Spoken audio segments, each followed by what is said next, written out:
Seattle. It's time to start. Let's get it going. All right. Welcome. Welcome to God Killer Game Dev Sundays. You could be watching this live. You could be watching a recording. Either way, you're okay. I'm going to take care of you. So this Sunday, right now, I'm going to introduce it's not really even just one game element. It's really more like 3 or 4 depending on how you count, but they all work together in a pretty interesting way, I think. So I'm going to get to that in a little bit. While I wait for joiners, let me go over a few things. So I've got this coming up, Twisty Little Passages. It is a game that Mike Reimer and friends have put together. If you're familiar with Tower of the Sorcerer or Drought RPG, this is kind of like a paper version of it, but optimized for this medium, which is different. So let me see if I can find like some good. Okay, so here's a page that sort of shows you what you're getting into. So you are traveling through a dungeon, and there's numerical things that you play through, like logic problems. So it's a bit like resource management. Well, it is resource management, but they're puzzles where the resources you use are dictating a single path through the maze or through the dungeon. So I'm going to be live playing that on May 14th, 6 p.m. PST, Pacific Standard Time. And I've actually, do you see behind me, I've got like this table here. I'm actually going to move the table like out in front of the camera, and I think I'll play with it, but probably rig up an extra camera to like look down on the page. So you actually, as you play this game, you write directly on it with a dry erase marker to keep track of your state inside of the game. So I'm just going to play through it. Not today, but on May 14th, 6 p.m. PST. So I'll be streaming it, same channel and everything. Okay, so what do we have going today? I am going to show you these new game elements inside of the God Killer, which is a game that I'm putting together. I'll start out, because somebody watching this might want like a little bit of an introduction to kind of understand things. I'll start out with the first level.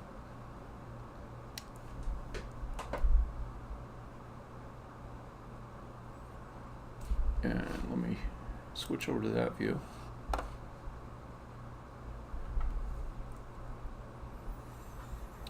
So just to kind of give you an idea of the basics of movement, let me restart this, but with a maximized, so you can see more of the screen.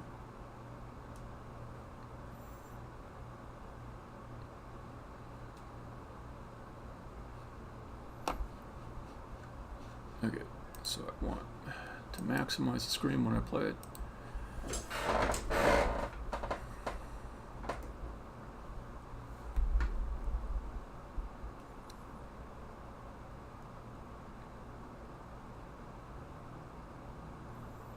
Waiting for the play. Okay, here we go.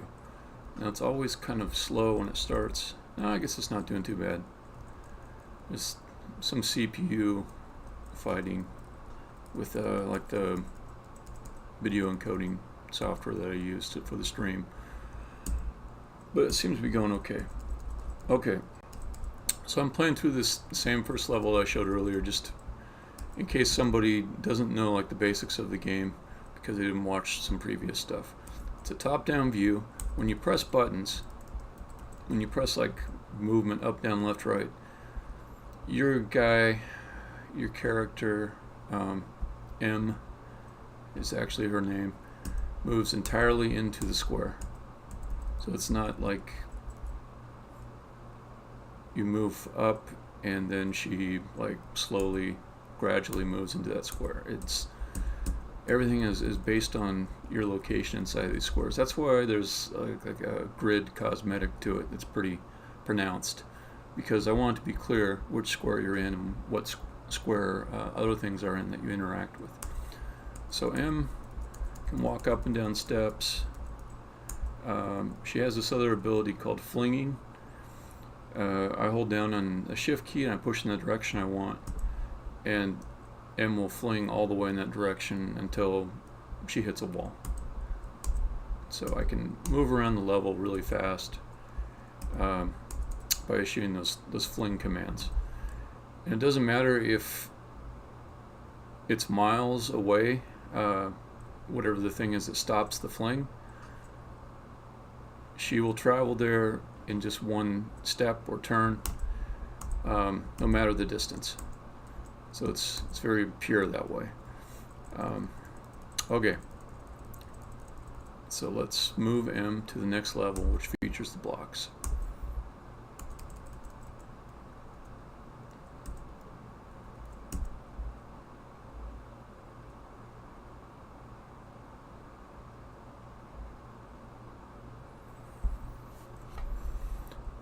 Alright, so it's just a seemingly ordinary pushable block. First I'll just explore the level before I push that block. So I'll just walk around a little bit, you can kind of see where things are. So there's an exit over here. I could go on the exit. Now there's a gap, I can't cross that gap without flinging. But if I fling, I will go across the gap, true, but I'll keep going until I hit like something that stops me. In this case, it's going to be spikes that are east of me. So let's just do that, see what happens. Okay, I'm killed instantly and sent to the egg. The animations on this are pretty understated. There's a lot of stub artwork. So sometimes it's hard to understand what's going on. That'll get better. But basically, I died when I ran into the spikes. So I need some way to get over to this exit over here.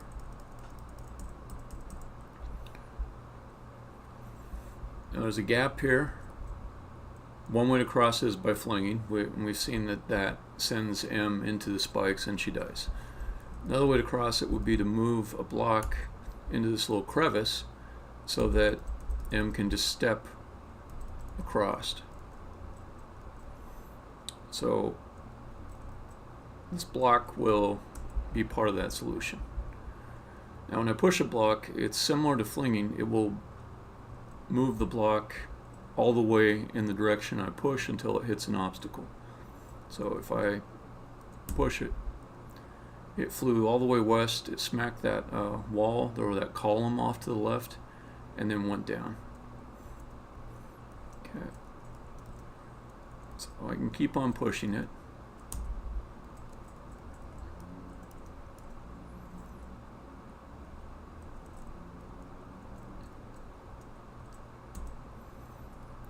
So here you see the block is unpushable. So there's a rule that when an object is pushed from one side and there's nowhere for it to go on the opposite side, that object will always be destroyed. And in the block's case, it will respawn. It will respawn at its starting point. And there's a thing that marks the starting point of where the block is. It's this block pad, is what I call them. So this block pad is where the block will return to if it's destroyed. So the thing that's good about this, well, for me anyways, is you can not worry about getting the block stuck as much. It can actually be part of the solution to make the block go to a block pad by destroying it.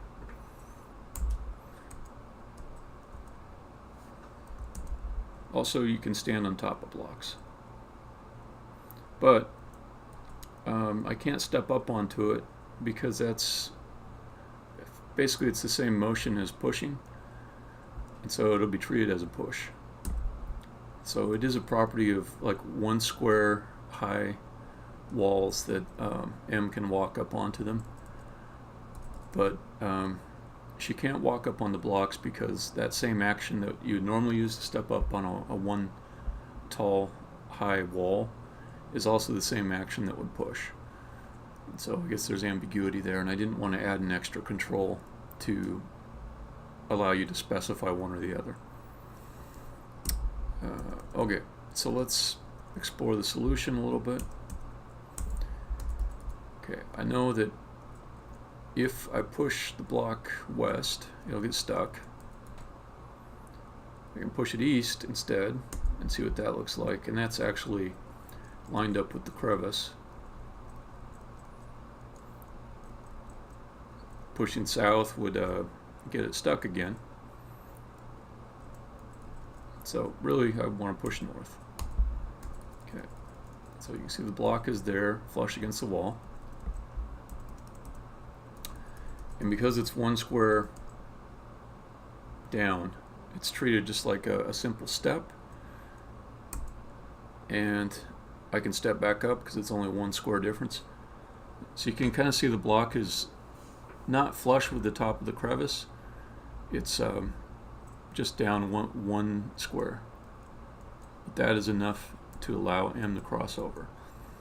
When it's 2 squares, it doesn't work. It's like too high up to step. Alright, so I'm going to head on to the next level.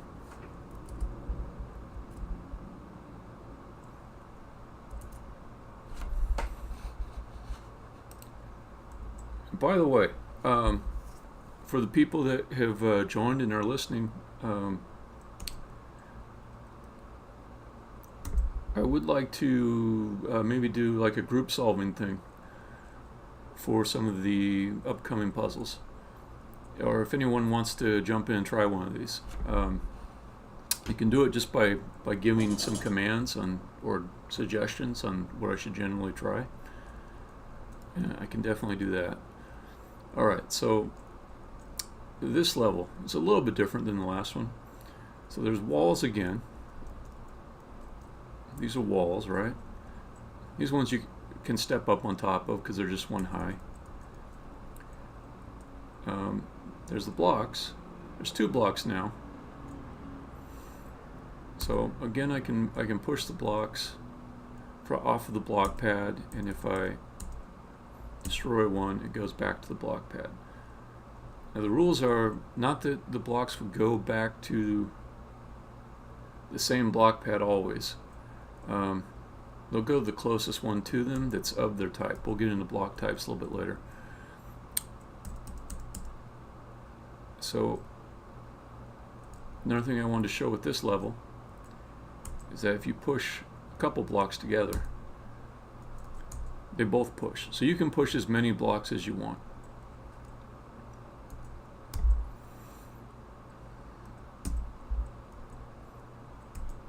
So in this case, the pushing 2 blocks together lined up the blocks such that a different path is available for each of the 2 blocks. So this one can be pushed up this way. You can kind of see what I'm getting at. It's a variation of the previous level. I need to cross this gap again, but flinging across would kill me because there's spikes. So if I have 2 blocks making a little bridge, then I can get across. This other block, push down,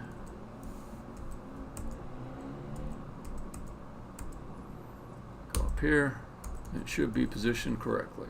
It is. So that allows me to walk across this little pit here. By the way, in the first God Killer Game Dev Sunday, we had a demo of this, and we talked at length about what's the best way to have the player be able to start over easily if they get stuck in a pit. And I came to the conclusion that I liked just having a spike down the pit. It's pretty easy to set up pits so that, like, if you want to trap creatures down there that you're fighting, but also allow yourself to suicide to get out of the pit, you can set it up that way pretty easily. And somebody suggested that, I forget who it was. So Layla Side or Del Polo or Zindaris. One of those three suggested that idea of putting a spike down the pit, and I liked it.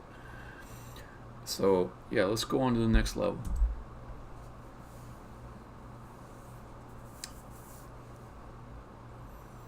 Okay, now I'm going to get into letter gates, which I'm really happy with. First, let me scope out the level so you can see what it is. So there's an exit, and it's down underneath in this chamber, but it's blocked off by rails, so I can't just drop down into that chamber.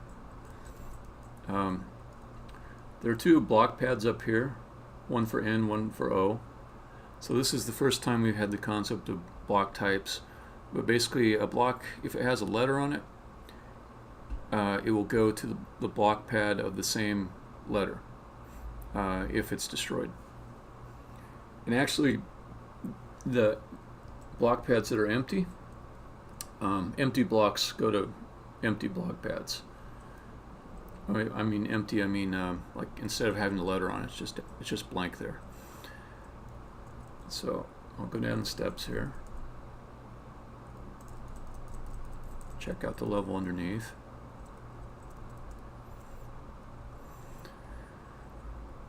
So there's this doorway here. It says no on it. There's also two blocks just south of it that also say no. So these things, I call them letter gates. Basically whatever is spelled on them, whatever's there on that door or that collection of gate blocks, gate squares, if there are any combination of blocks that create those letters in sequence, the gate will be closed. But if I break it up so it no longer has NO together, then the gate opens up and I can walk through.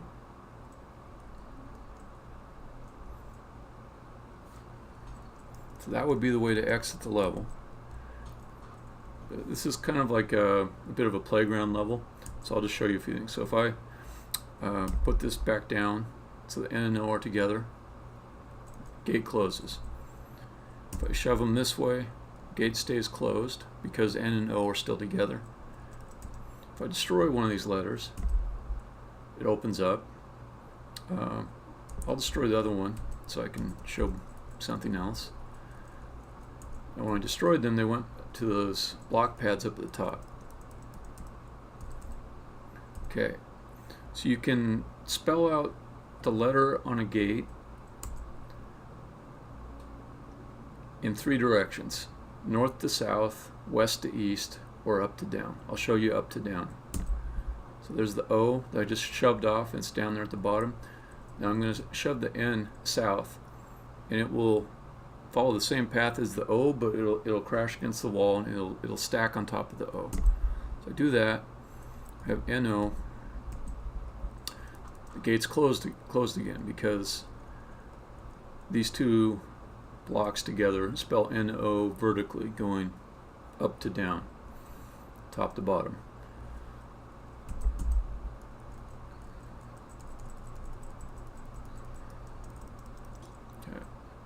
So if I do it in the opposite order, if I put N down first,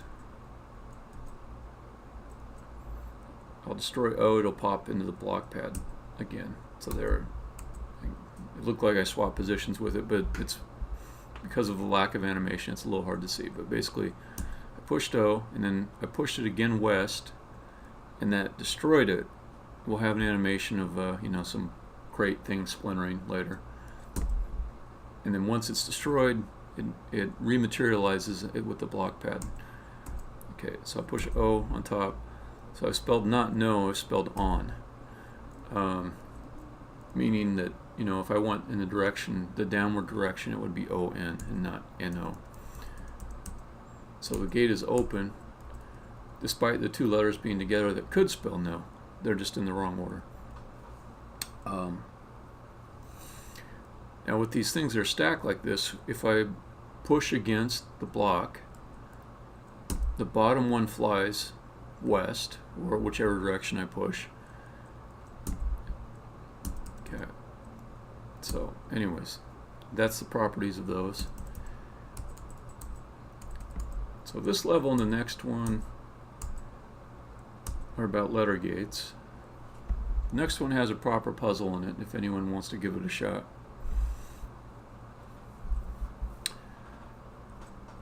Alright, so there's this upper area that I'm in. There's a lower area far beneath. You can kind of see the exit there. So I made this level so that this top part is kind of good for scoping out the level. So I'll fling to the east. You can kind of see what the goal is going to be here. We've got the exit, and it's blocked off. It's blocked by letter gates on 4 sides. This one on the east says blocked. It's a little hard to read, but the one in the north also says blocked. Like, you might have a tough time seeing that with streaming. I can get closer to it too.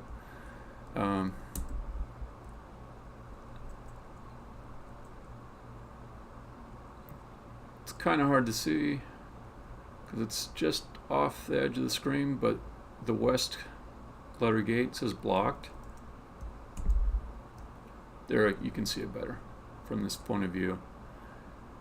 West letter gate says blocked, and south letter gate, they all say blocked.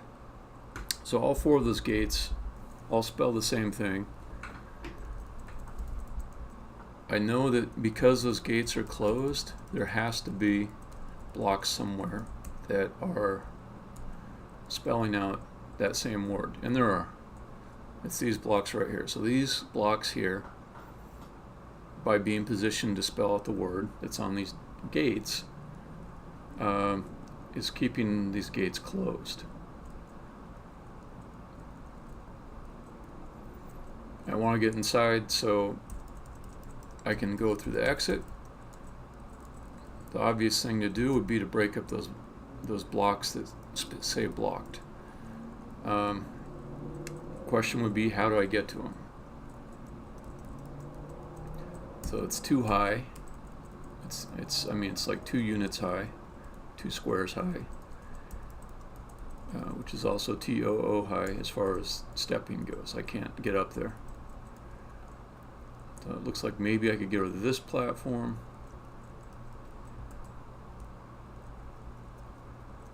So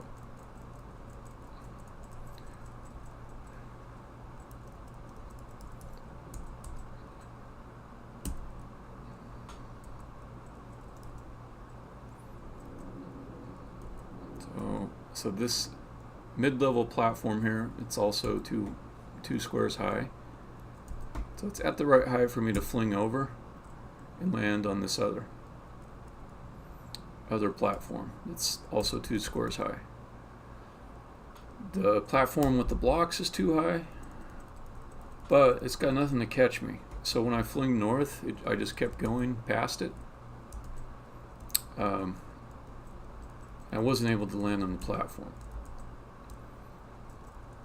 I could, in theory, be lined up on this column and I could fling north, but then I would hit the D block and I wouldn't have any thing underneath me, and I'd just fall down.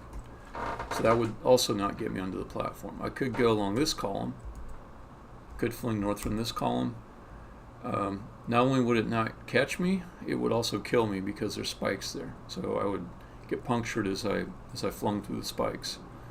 So I need to find a different way to get to that platform. And I feel disingenuous. Of course I know like the way to get to the platform. I'm like pretending to be someone who doesn't know the solution. Just to kind of like show anyone watching this like what process you might go through to solve a puzzle like this in the game. So there's these 4 platforms on top, these high platforms. So if I'm here, if I go south, if I just walk 1 step south, I'll just drop straight down. There's no take a running leap and see if you can move yourself while you're falling. It's just always instantly resolved, the consequences of your step.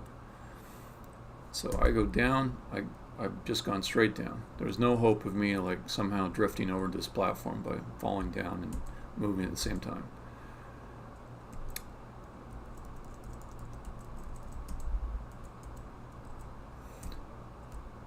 So there's a fair amount of trial and error in this game, but one of the things that I wanted to do was to make it so that it was really painless to guess. If you ever die, you're just instantly restarted at this egg here. And then the flinging lets you kind of cross distances really fast. So like it's nothing if I try something and let me do something stupid. Okay, so I'll try flinging south. Oops, that wasn't that stupid. Anything stupid I could do? Let's see. I'll try flinging west. No, that's not stupid enough. Yeah, I guess I've set up the rails here so it's kind of hard to mess up. But if I like accidentally fall down, who cares? I can get back to where I was at really fast. That's it. I'm basically at the same state I was 5 seconds ago. So it's not a bad thing to just try a few things out and see what works. So I think maybe I could fling west and get someplace. So I'll try it. I was one off, right? So I made a mistake. But I'm gonna fling back to the east and kind of figure out like where is the square I want to line up on. So if I just kind of orient to be right at like the north edge of this, that means I can get onto this platform because it'll be underneath me when I fling west. So I've got that as a reference point that I've marked. So I'll go back up to the top again. Again, it's like it takes 5 seconds. And it's not because I'm super good at this. It's just the controls are made so that you can do it that way. Okay. So the idea would be to disrupt this formation of blocks so that I can open up the gate that's off to the east. Now, if I push to the east, that L, it gets destroyed when it hits those spikes on its way east. And technically I have disrupted the gate. If I were able to see the gate off to the east right now, it would be open. But I have to move over there too. So if I move west, the L pops back in. The L was basically, it was waiting to respawn at that L pad, that block pad right there. That's the only place on this level that it can respawn. So it's just waiting, it's patiently for me to move off the square. As soon as I move off of it, pop, L's back there again.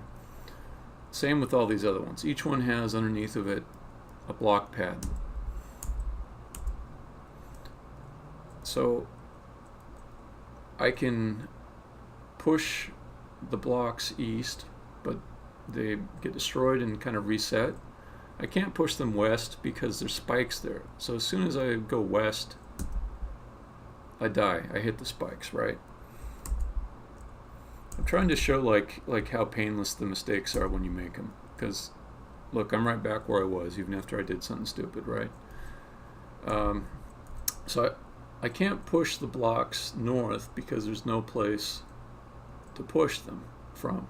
So it would need a square at the same height that was just one south of the D there for me to get south of the D and push north. I can push them all south. There's one other option, but I'm not going to go into it. Basically, I could sort of disrupt the blocks more easily by just taking one out of the middle and then pushing either KED south or BLO north. That's an unintended solution that I just found earlier this morning. So I'll do the intended solution. Pushed all the blocks south. The difference in coloration that is there on these block pads is trivial. Doesn't actually mean anything. It's a little rendering weirdness. So what happened to the blocks? They didn't get destroyed. If they did, they would have appeared on those block pads again. So they're all lined up on this other platform here. And there was a gap in the spikes, so the D was not destroyed when it ran south. So now I can get over to this other platform and I can disrupt them. To do that, I have to get onto this mid-level southeast platform. I can see that I can just drop down to it like I have before. And then I'll fling over, fling west. There I am. There I am with the blocks. I'll disrupt one. Now the blocked word is not spelled out. I know because I understand the behaviors of the gates, the letter gates, that they'll be open now. So I can walk in, all 4 gates open. They all open because they all have the same combination of letters on them. All right.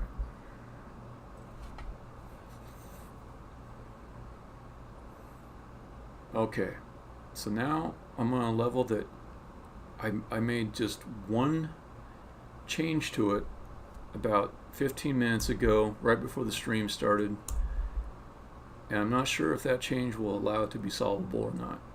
It was almost solvable before, but not quite. So I made one change to it. So I'm actually play testing this level. So there's these bridges here. They work. They're just another form of letter gate, but they have the letters on top instead of down the sides. But they work in exactly the same way.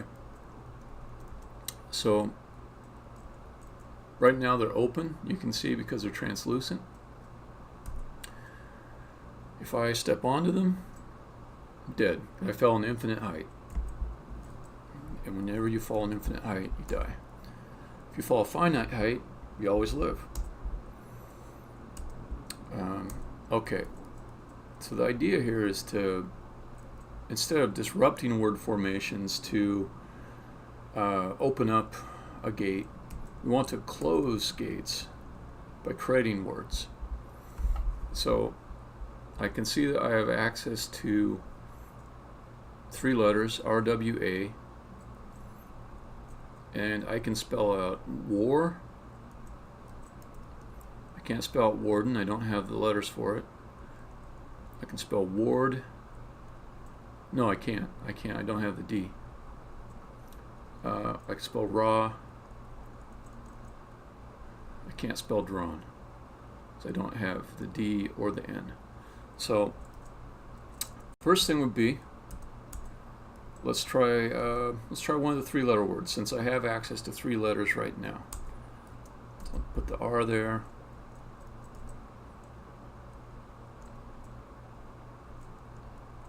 I'll just try pushing them all south to start with. So at this point, I can kind of tell that it's not going to spell the word I want. So I'll just reset them. I'll respawn them. Okay. The R, instead of going to the block it was at before, it went to the southern block which is maybe a little more difficult for me to do something with. So I'm going to destroy the R up north and have it instead spawn right here, the closer of the two block pads. So this time I'll make an effort to arrange the letters the right way. I'll bring the A down first, or second I guess, and push them west. They go flush against the wall. Then send the W down, push the W west. The raw gate is closed. I can walk across it. I won't fall to infinite height now. So then I've got the D here.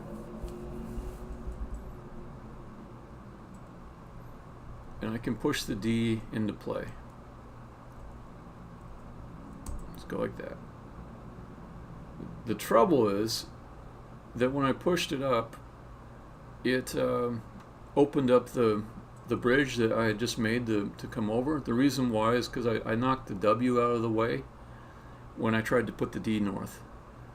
So I basically messed myself up here. So I have to kill myself in order to get back up to the egg. And notice that the level is in the same state that I left it in. It didn't reset.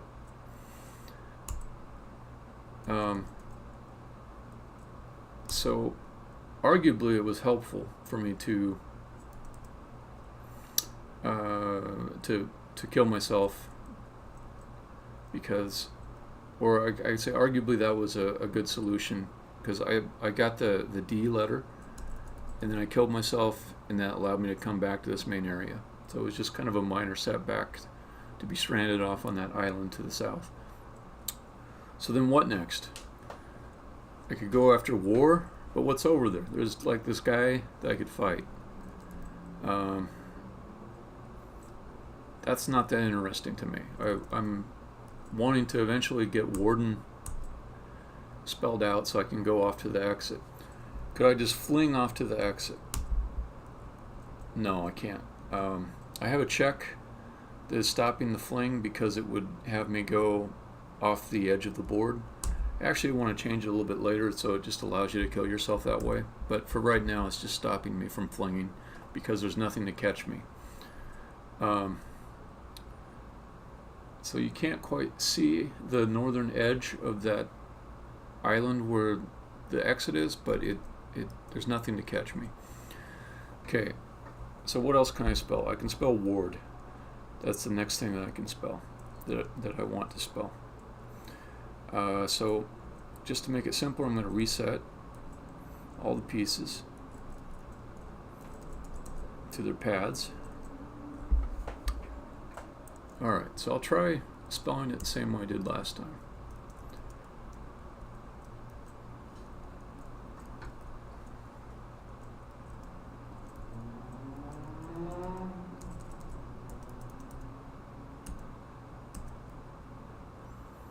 So an issue is that I no longer have anything to catch this R if I push it. So if I push it, it just pops back up in the nearest block pad to where it was destroyed. So if I pushed it from there, it flings off into nothingness and gets destroyed.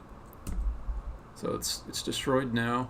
It's waiting to spawn at the R pad that I'm standing on. As soon as I step off, it's there again. Okay, so I feel like it's going to be pretty hard to spell ward on the southern wall here, at least this corner. So I'm wondering how else I might spell it. I can try this other side.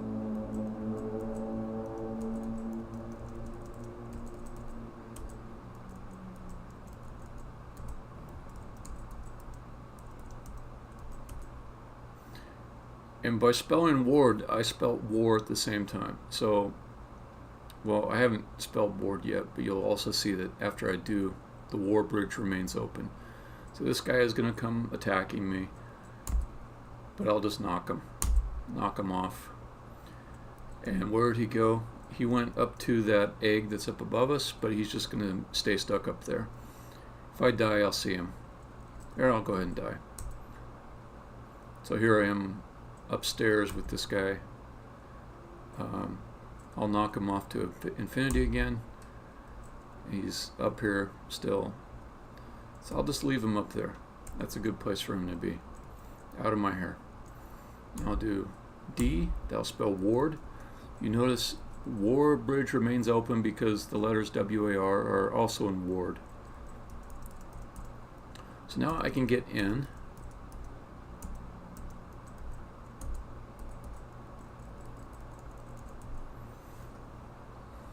Okay.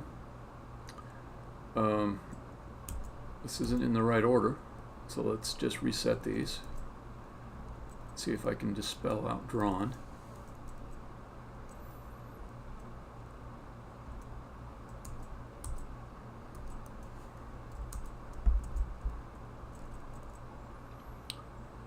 So here it gets a little bit tricky. If I send the R north,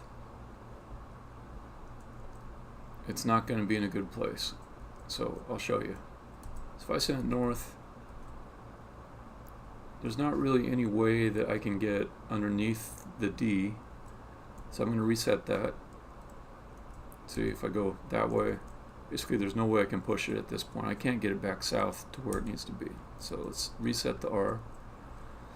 So I can send it to the east. N is in the way. I can try destroying end. N pops also in another place that's in the way. Just move N down here. I can come over for the R, send it east. Send that up, or north. A, I can send up north. W.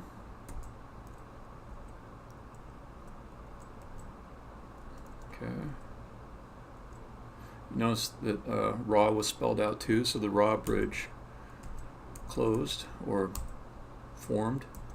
So drawn is there, but my own word is blocking passage. As soon as I go east, I destroy the formation. So I don't think I can put drawn on that wall. I'll try. So two walls have failed me. Now I'm going to try the north wall.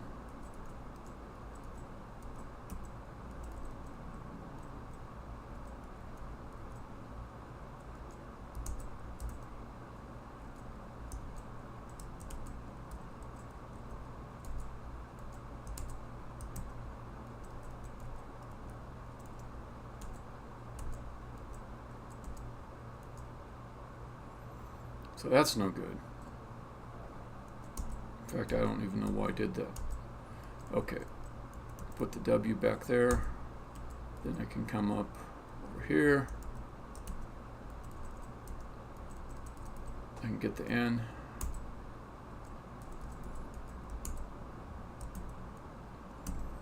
There's drawn. On my way to solving this.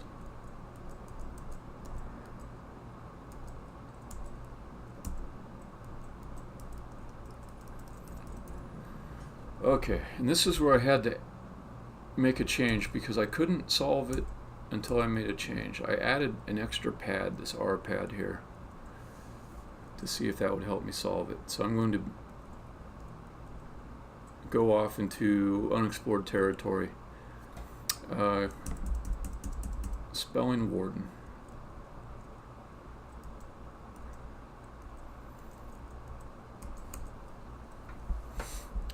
So I know from tiny bit of experience that if I put it against the north wall, I'm going to block off my actual exit to the bridge here. So it better be a different wall.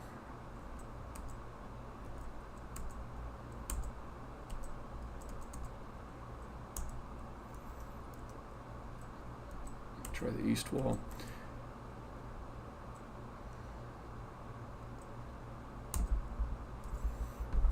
So here, it looks like maybe I've ruled out the east wall because it could be kind of difficult to get the R over there when there's like an empty block. But is that true? Maybe there is a way to do it.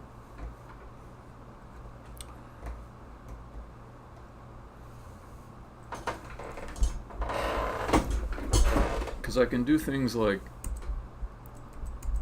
create extra catch points. So if I have E and D here, you know, I can, if R was above them, I could knock it down and it would catch there. So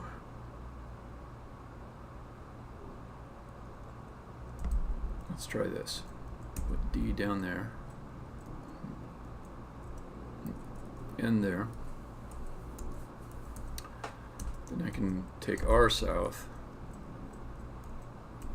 get E out of the way.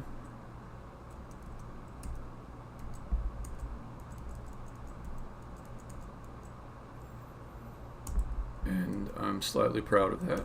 I've got my R over that gap spot with a little ingenuity. I think I can do D.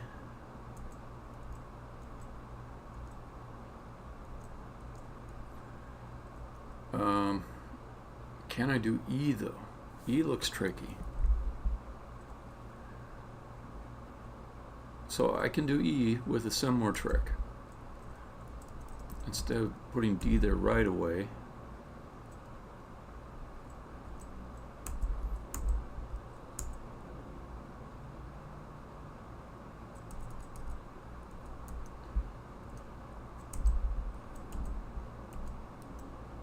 okay, there. Okay, so I'm basically setting up catch points that allow me to choose a different path for some of these letters. So I set up catch points for E and got it in a place where it can hang out for a little bit until I'm ready for it. Instead of being flush against a wall with no hope of pointing it north, it's out a little bit because of the catch points I set up.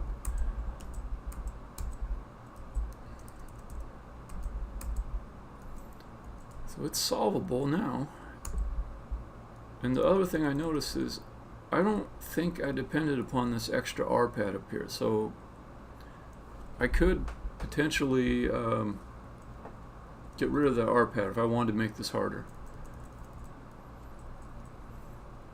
So 3 bridges are up because Warden contains war and ward. Warden is the one that I wanted though, and I can move on to the next level.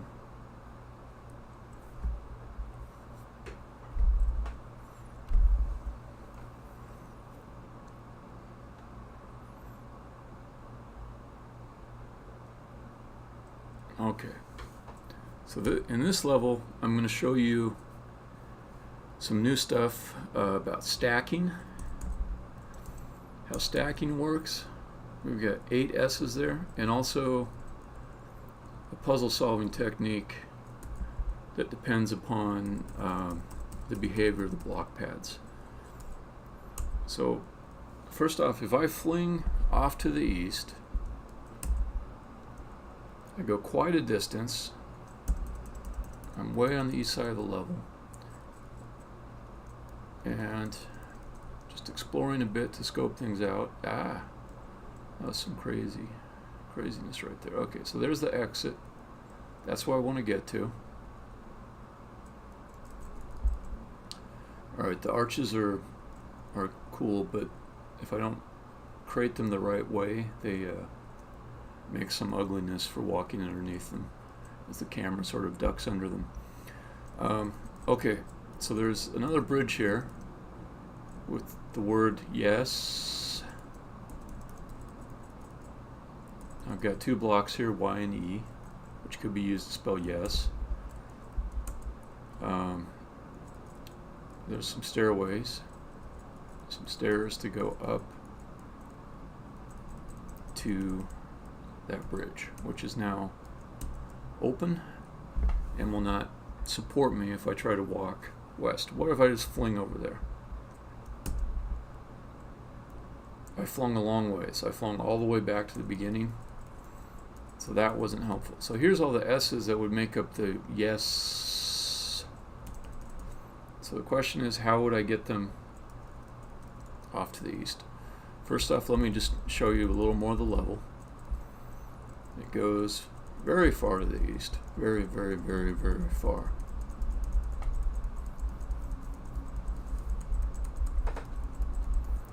In fact, there's a very large middle section here that I didn't put actual level stuff to solve in. So this is kind of like an empty gap space that I can walk through to show you how large the level is. But I admit, it's a little bit plain. So it was my intent to fill that in with more puzzly stuff, but that would have taken a long time. So I have some puzzle stuff there, and then a lot of kind of repetitive empty middle that can just be glossed over.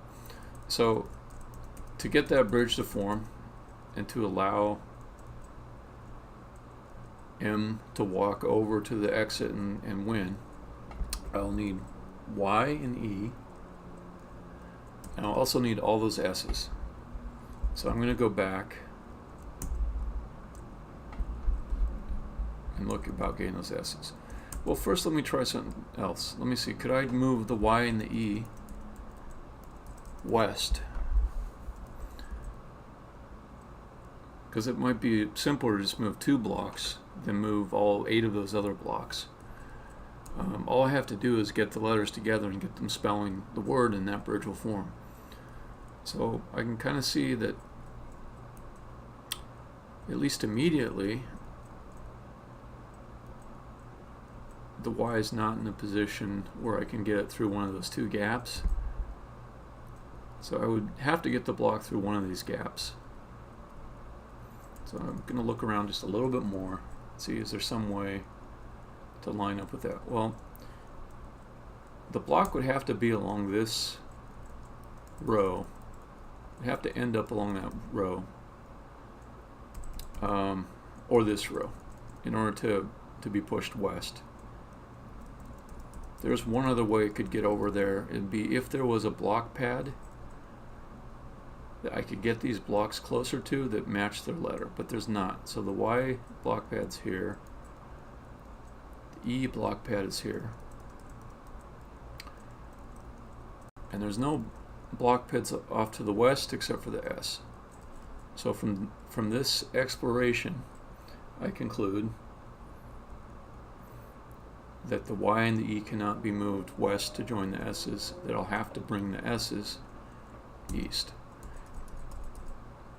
And to be honest, it's a foregone conclusion because I designed the level. But again, I'm trying to kind of walk through the logic of someone playing it new. I think it would be pretty reasonable for someone to actually spend more time fiddling around with this before coming to the conclusion that I just came to. Like they might think, is there some way that I can get the letters up top and push them west from the top level? Let me just show you what happens with that. So there's a couple problems with it. One, there's no way to push south or push north from south of the block, because I just don't have a way to get them that, to get them to that position. The other thing is blocks can't be pushed upstairs. They can't really be pushed down either, but if I was up at the top of the stair and there was a block here and I pushed it south, it would just fly south flat and then hit whatever it hit. In this case, this the wall on the other side, it would be, I'll show with my mouse pointer, it would be right here if I push it from the top of the stairs. So it's just a non-starter to get the Y and the E west. So that leaves, through deduction, the option of moving the S blocks to the east. So I put Y and E here.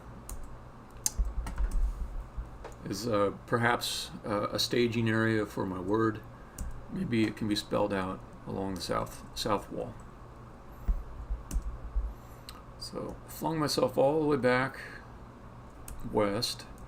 Now I get to deal with stacks, and stacks are pretty fun, I think. So the way stacks work is when you push the bottom block, or whichever block you're pushing, but it's usually you're at the bottom of the stack when you push on it. That block will go flying in the direction you push, and the rest of the blocks that are in the stack will just kind of fall down into the now unoccupied space, or briefly unoccupied space of the bottommost square. So I'll push south. So you see the stack got less tall, it shortened, and one of the blocks went flying south. So what can I do with that block that I just pushed south? I can push it off to the east. That's kind of a dead end. So if I were able to get the blocks lined up on this row, I could push them all the way to the solution area. I'll call it the solution area, the place where the Y and the E are. But it's the same type of problem. There's nothing to catch the blocks such that they would line up like that. I can get some of them, I think.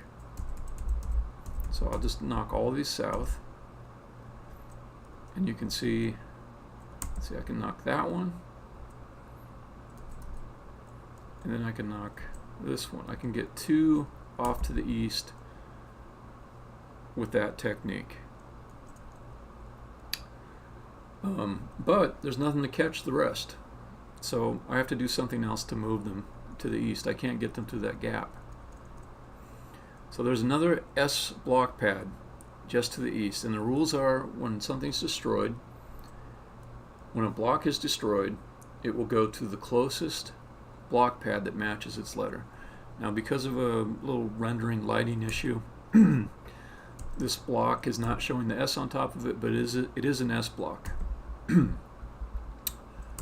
So it goes to the S pad that's closest, which is now there.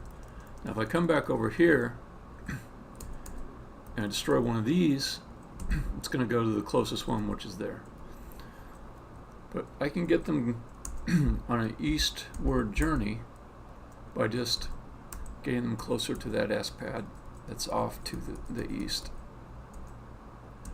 and then destroying them while they're closer to that other pad. So watch, I'll destroy, and the pad closest gets taller. Okay, so I've got S's. I'm going to go to the solution area and see if I can do anything with those 2 or 3 blocks that I sent over. Okay, so I can push them south, and then I can make them join up with the Y and the E. So I'm partway there to my solution. Y, E, S, S. I need 6 more S's basically. So I will fly back to the west. Okay, so now I got the S's further along. It seems like I would want to keep pushing them east. Let me try that.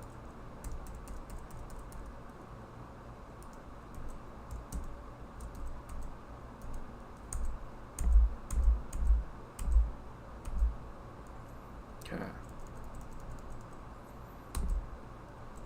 So there's an S pad close to me, but it seems like I can do better than that pad. I can just get them further south, or east, I mean.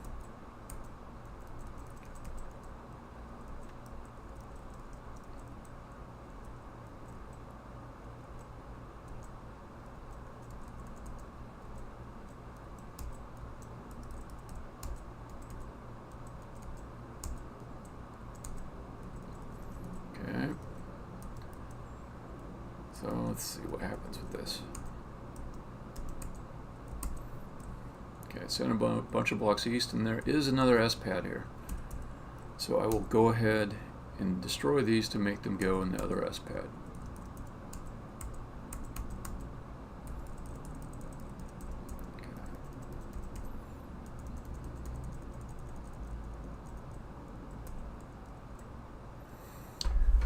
So here my options have started to dwindle.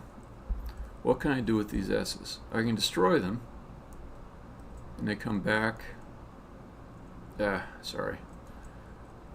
They come back to the same pad because it's closest.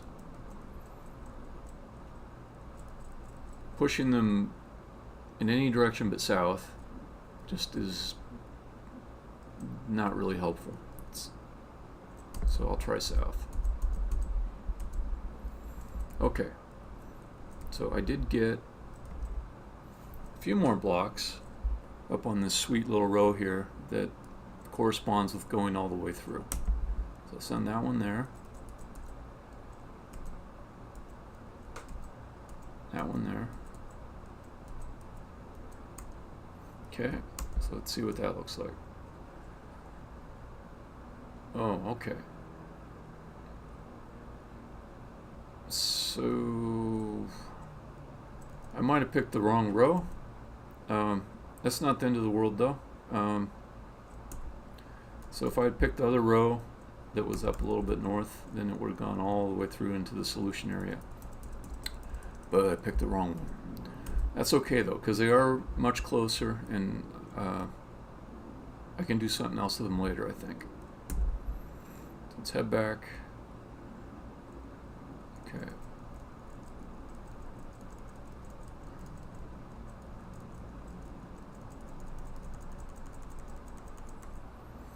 Okay, with these other ones, I've got no hope of knocking them east from here. I can destroy them and they go back up to that pad, or I can move them in the opposite direction I want to go, west. But since I'm out of options for useful things to do, I'm going to send them west.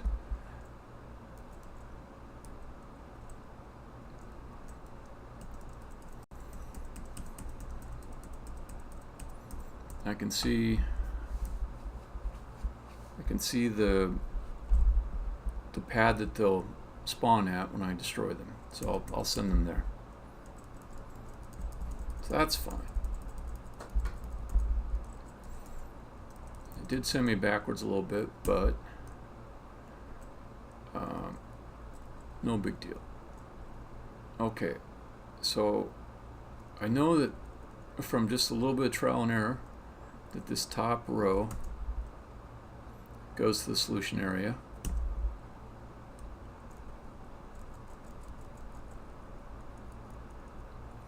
And I can see that now with this pad I'm able to move these so that they're lined up with that row finally. So I can send them down the sweet row to the solution.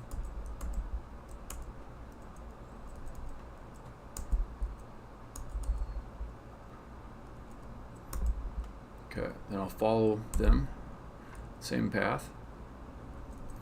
Okay, so now I'm just getting more S's to add to my collection.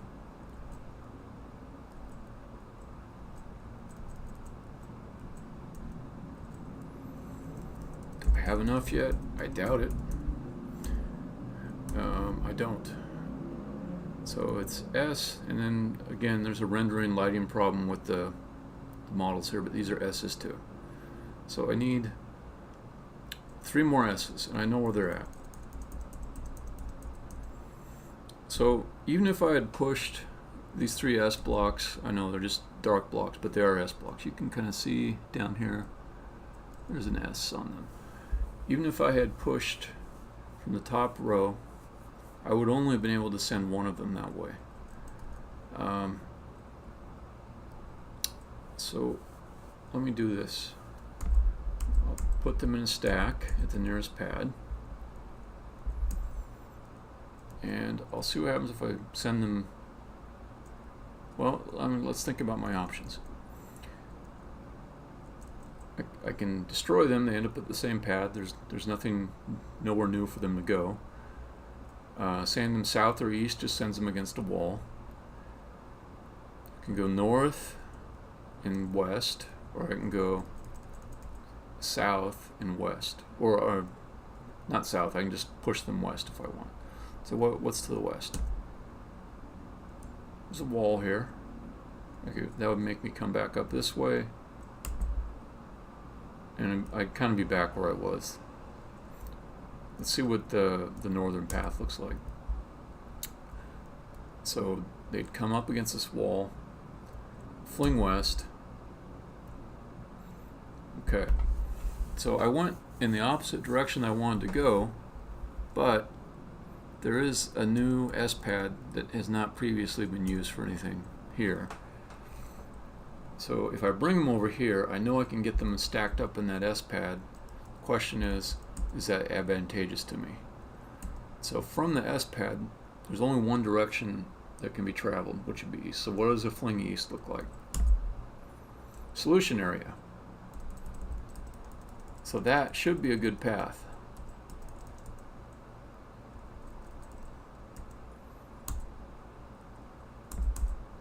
Okay, I move the stack north. It's in 1, 2, 3. And this one got stuck on an arch, so I will clear that up.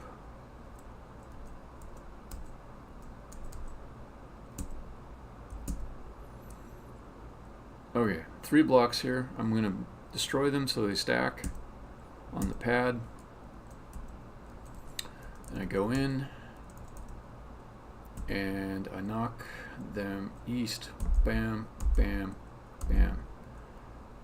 And I'll fling after them. Okay, so this should be it. This should be enough letters because there's no more letter blocks that I've seen.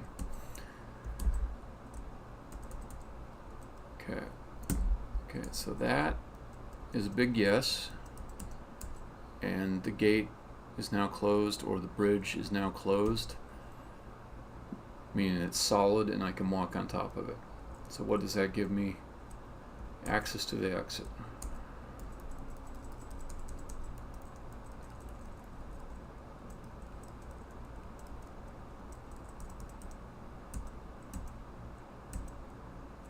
And that's how you solve it.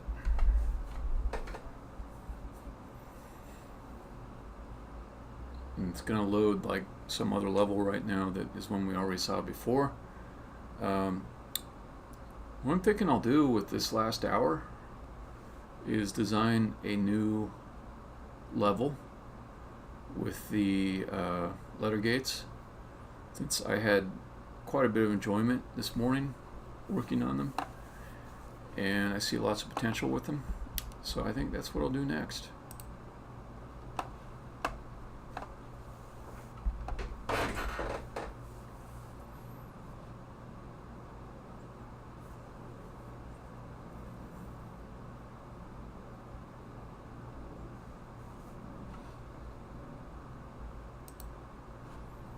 Alright, so I'll start with an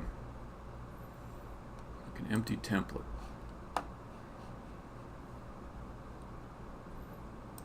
So I've got these scenes. Each one of these scenes is F me. F me? I think that's F me. Hello. I'm working on a game called The God Killer. And I just created some new elements, which I'm pretty excited about. I'm going to do some level design. And you are quite welcome to witness that, chat about that, influence that. So let me open up a brand new one. So this is a puzzle game. You push things around, you explore things from a top-down level, top-down view of the level. And I'm not sure, did you see the other levels that I was going through? I can go through another one if you want an idea of what it looks like. But anyways, I will get going on. Oh, you just joined. Okay. Yeah. Here, I'll bring up another level real quick. Just give you a quick primer. And we go to level 3, level 4, level 5. Level 5 I kind of liked. Okay. So I hit play on this. It's a game in Unity. And bam, bam, bam. Okay. So there's this character up top called M that I'm controlling. And if I go off the side, I fall down. And I can fall any height except infinite height. If I go off the edge of over here, it drops me way the heck down. Oh, dropping frames on the stream? Maybe it's dropping frames on me, because sometimes it drops a little when I have like the video encoder going. It tends to wreak a little bit of havoc on the frame rate. But I don't know if you mean it's just the stream. So anyways, so I can push these blocks around. When I push things, they go like flying across the room. And there's these things called bridges or letter gates. I'm not quite sure what I want to permanently call them. But if I put the letters together,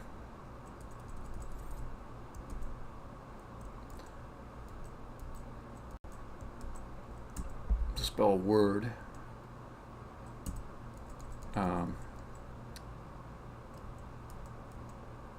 then a bridge will form for that word. So I'm going to do something that destroys this letter so it goes to the closer pad. These pads are like spawn points for the blocks. So there, it's on R. But if I push R, it'll go flying over the side and respawn up above me.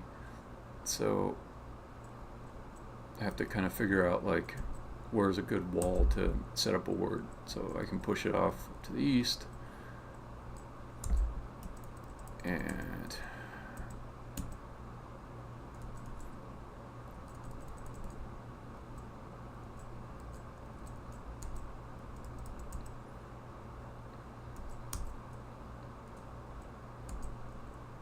thank you. Yeah, I think I got a little bit inspired by Baba Is You. I just like the idea of having like letters all over the place. But anyways, that's the type of thing. There's other game elements too that do things that are quite a bit different than this. But today I'm kind of like crazy excited about these particular blocks. So let me see, I'll go back to that empty level. And we'll save this as a new level. Save as, called blocks 7.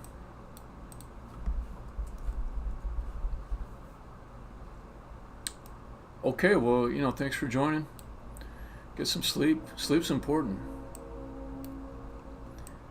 Sleep.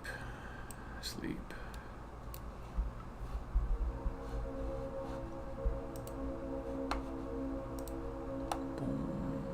And then we go and drop. Let's drop a wall down there. Let's get the structure of this thing going.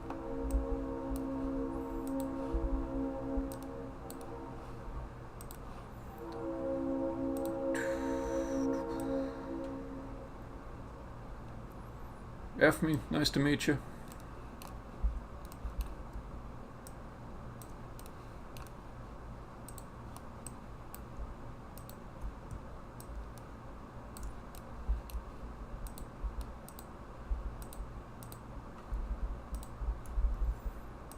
So I wanted to do something where there was concept was that you have to create a bridge, and then after that you have to get rid of the bridge. You have to unform it. So the little linchpin to it is that you would remember that you can unform words to open up gates. So if I put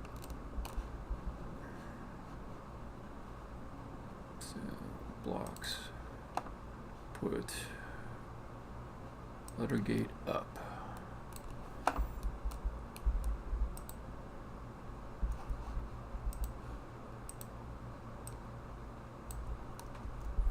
So this floor is just going to be one big letter gate.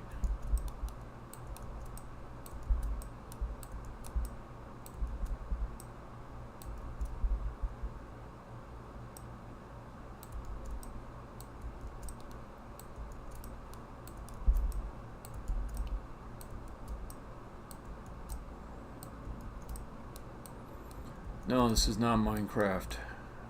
This is not Minecraft. It just sort of looks like it because of the blockiness, but it's something entirely different. Not that I'm offended by the idea that it could be confused for Minecraft,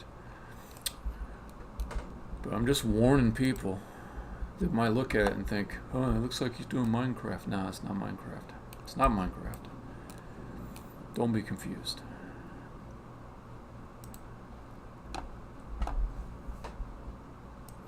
Let's get some floor around it.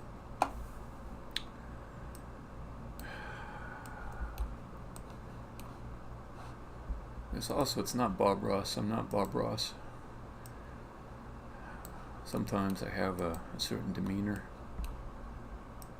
It's very calm while I'm working on creative things. But no, I'm not Bob Ross.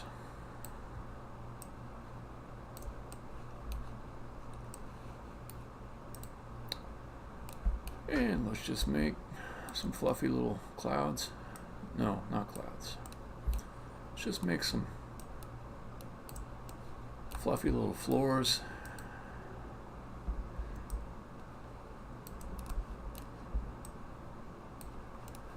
Floors that could help you or maybe hurt you.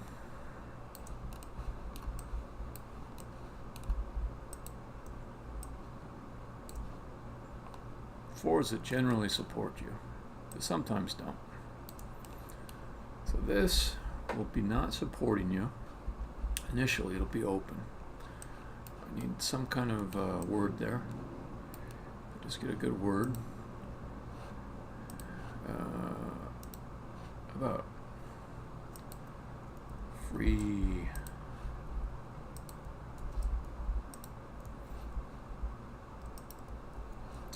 Spell free. Oops. If you can spell free, you'll open that.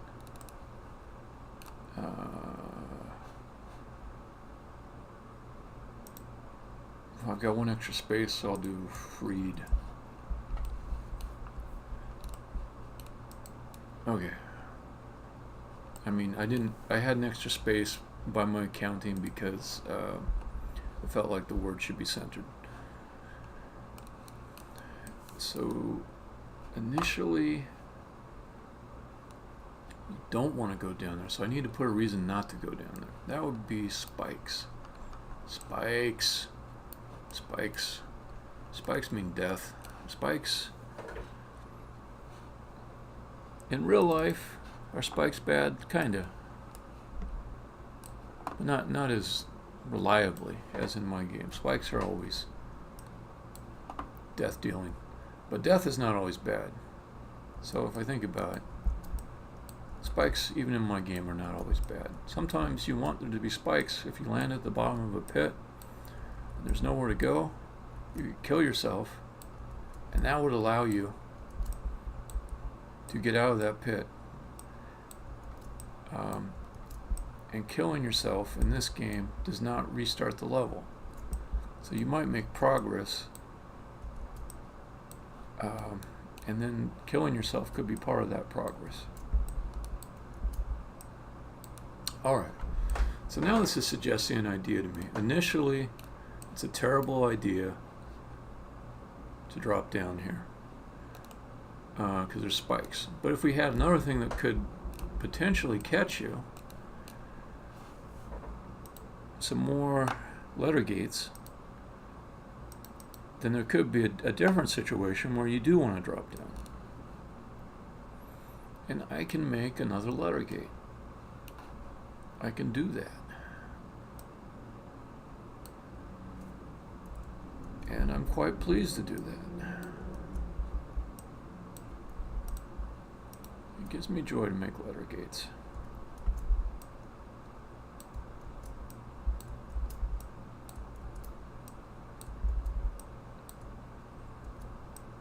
Okay, so if this lower one was open, let's call it something interesting. Let's call it safer. I like that. Safer.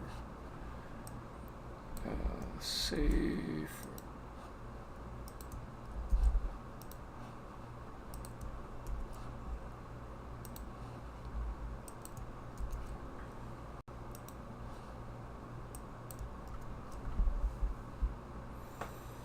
Okay.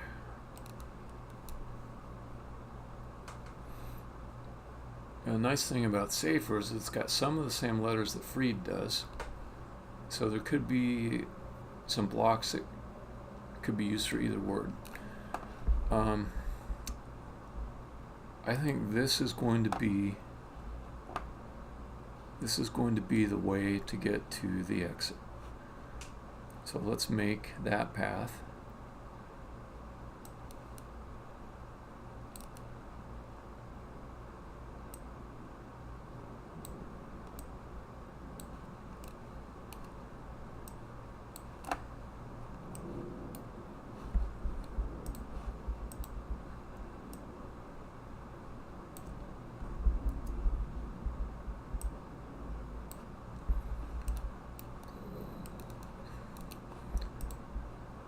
I'm a fan of making the location of the exit seem really simple to get to, and then like actually it turning out to be difficult. I don't want to hide the exit. I want it to be clear from the start where it is. And actually, if I think about it, like the design of the exit, the visual design of it makes them very hard to hide, because it's got this giant beam that goes up into space.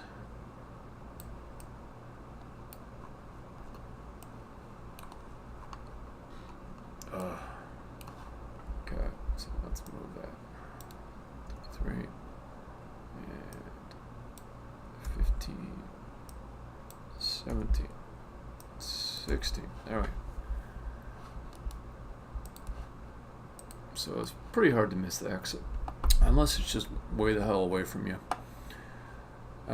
Okay, so then let's... I'll stop fiddling with cosmetics. Let's get the level right first.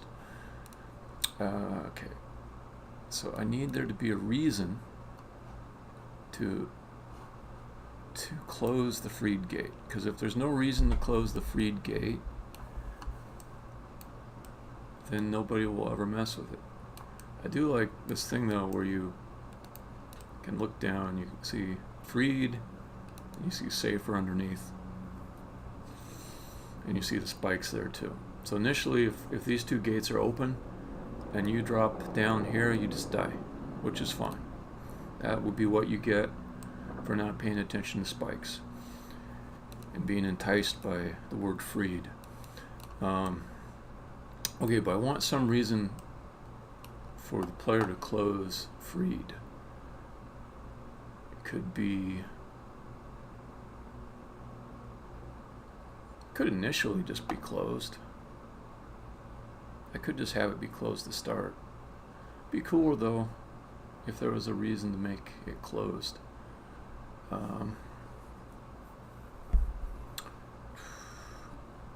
So let's get the player up here.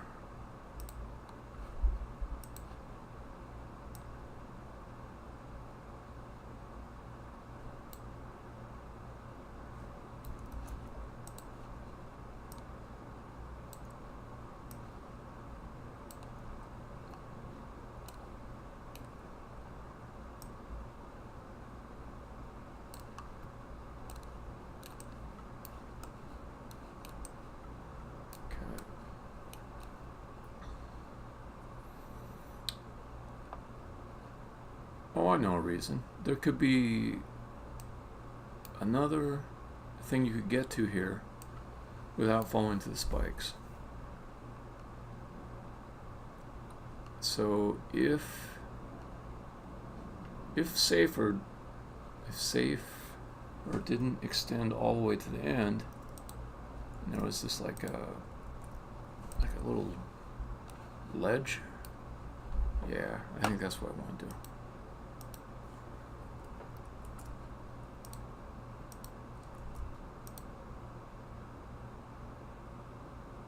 No.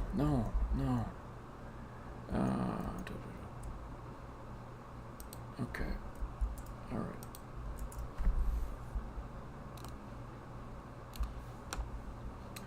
So I'll put the floor there.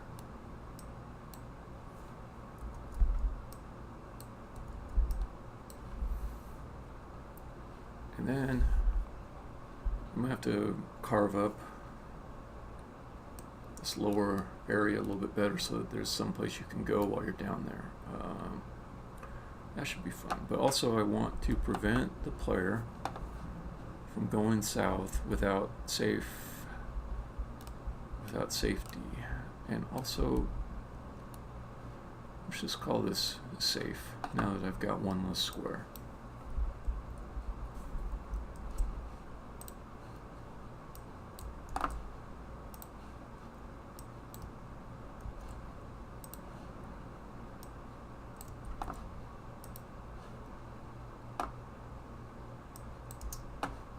Okay, so safe, and then I'll put some rails here. Rails will stop traversal south. Let's go, I should say east. Need to protect the eastward direction. Okay.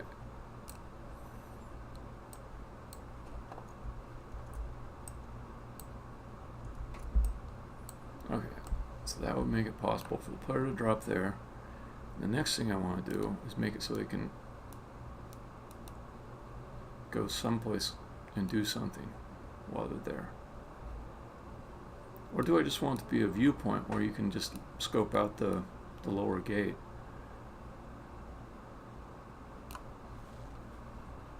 Well, let's see.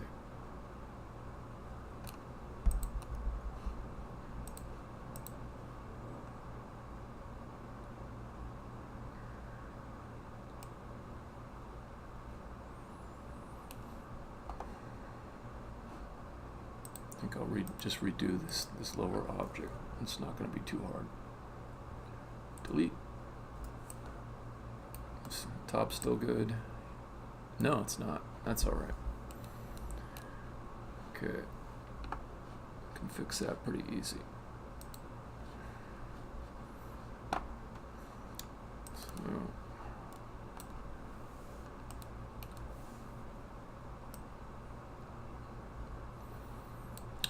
If anyone's joining now and just wondering, like, what the heck is this, and want something of a tour or explanation, just give me a shout out. I can explain what's up. Don't mind doing that at all.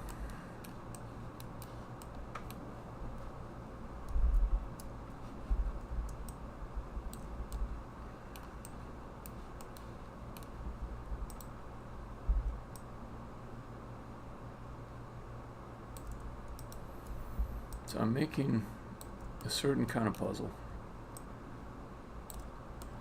It's one of those deals where you start out with an idea of the thing that you would like to happen, and then a lot of complexities are created by trying to achieve that thing. Like building a house on a hill. You say, I want a house that's going to be on a hill, and by virtue of that being a little bit difficult to realize, the house as a result has interesting features, like rooms that aren't strictly square, extra staircases, things like that. And so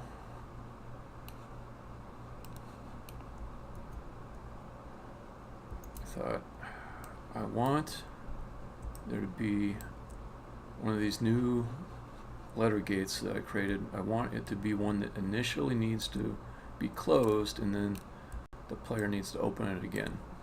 And they might forget that they can reopen it. Let's see.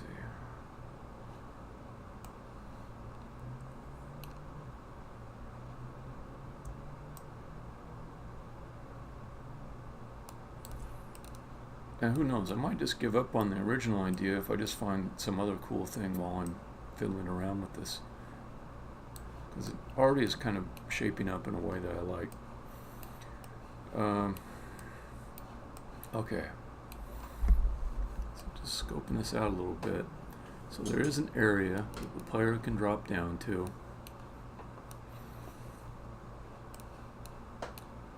And they can see what they have to do, but they can't do it. So they need to get this spiked area so that the safe gate is closed, and that'll let them walk over it. They also need to be able to get back up once they fall down here.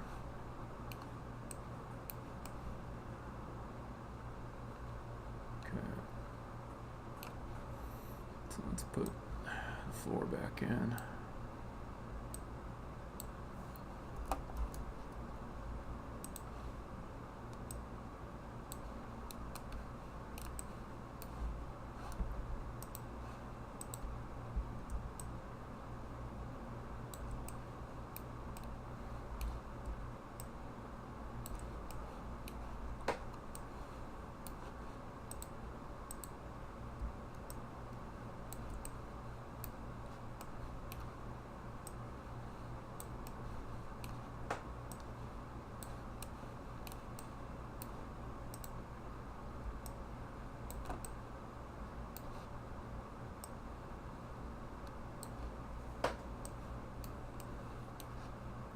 Alright, so it's freed and they're safe. Drop down to here, and then you need a way to kill yourself or walk back up. It might be just visually more interesting to just let them walk back up. So let me make some stairs. I just love stairs. Stairs make me really happy. It's hard to explain why. No, maybe in real life, I don't know. In real life, not so much, but in my game, stairs are happy making. Yeah. Okay, stairs. Stairs going up. Ooh, boy. But if they use that to go up, they'll be ramming their head against the ceiling. So let's go out. Let's go out to the edge here. Okay.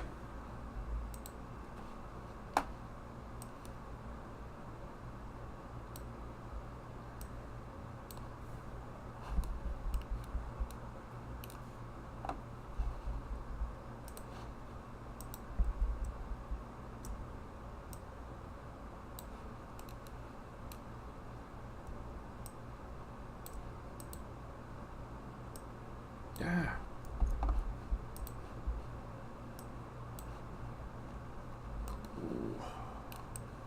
All right.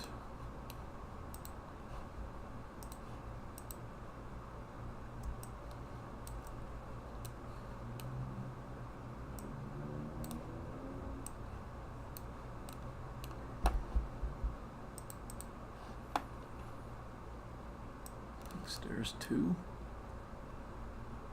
I don't think I can. Okay.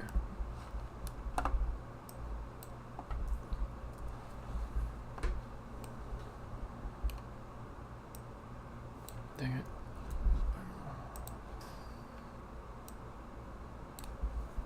Alright, stairs 2, then stairs 1. 90. Alright, that's a nice little way to go back up. Though it occurs to me that with those stairs allowing you to go up, you can also go down with them to this little viewing area, which might be the same thing as just dropping here. That's alright. That's alright. You can have more than one way to do something.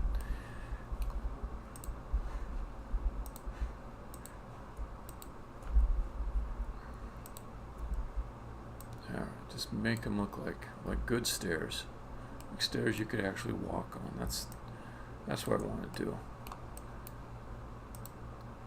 I don't want them to just float off in this space in some strange way that doesn't look like actual stairs, you know.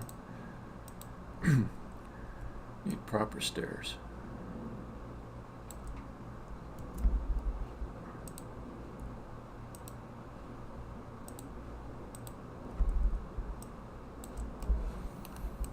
Okay. So then I think I'll make this a water level. I'll just have the ground be water. And to do that, I just find my water and enable the renderer.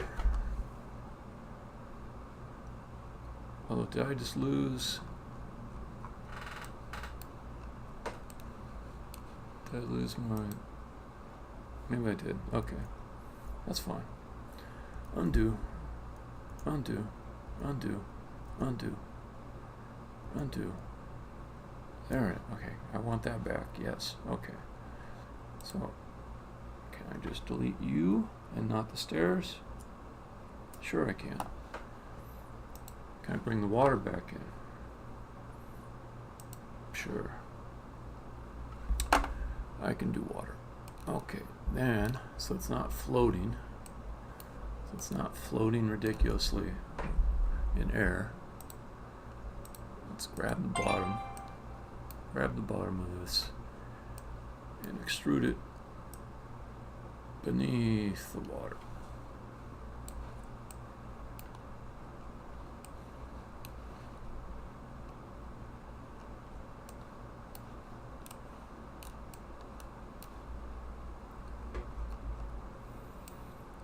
Oh yeah, and then I need something for the spikes, because right now they're floating on air. I don't want everything to float on air.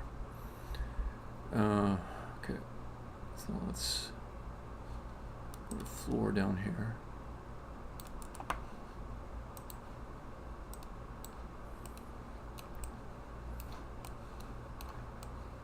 A nice thing about deciding not to make this all one giant seamless level like I was toying with is that I don't have to be that efficient with my 3D modeling. I don't have to look for hidden surfaces and remove them, because I'm going to be well below my polygon budget by just loading in one level at a time. It's a pretty low poly game. It's just nice not to have to think about that. That will save me a lot of time in the level design.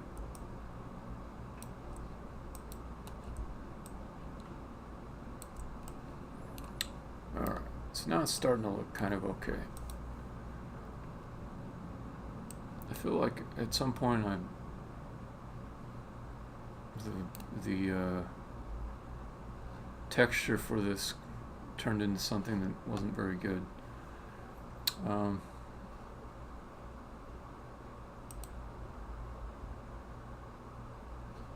Yeah, okay. Well, that's an issue. Okay. So if I just set this to my actual intended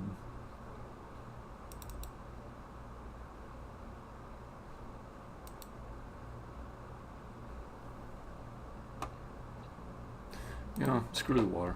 I can mess with that later. Let's get rid of the water. And it will be a fall to infinity death level, not fall into the water level.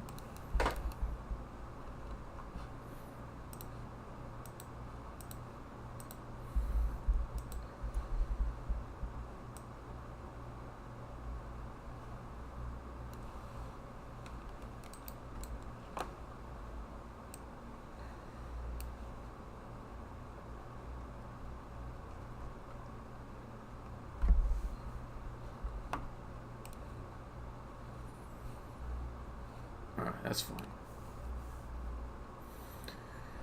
Alright, so coming back to this. What is the reason Oh, I know why I might want this to. I know why I might want this to be closed. Because if I intend to drop something down here and catch it, like one of the letters for safer, then I want this to be closed. Okay, puzzle ideas. It's coming full circle here. It's coming together. So I'll put everything on this level for freed, but not safer. So let's go into blocks, put block pad.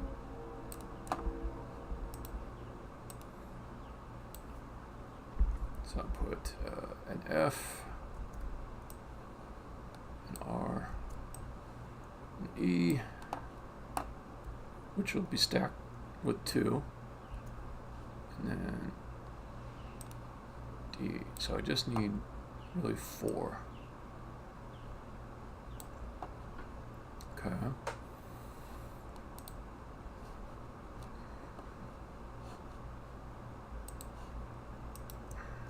E. And we'll do D. Then F. And then R.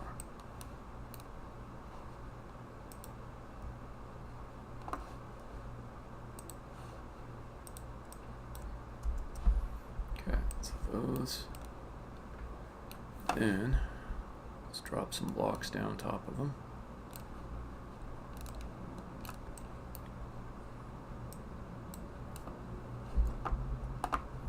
This one will be E.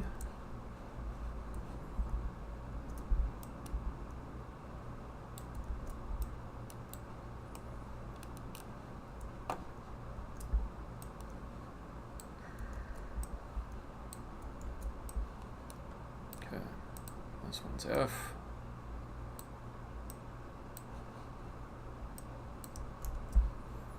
This one R.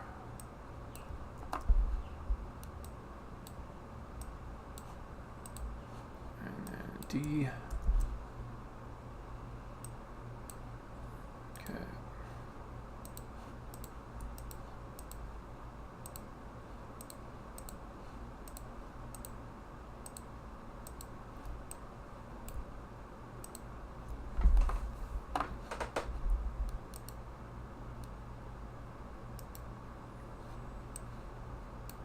Yeah, weird.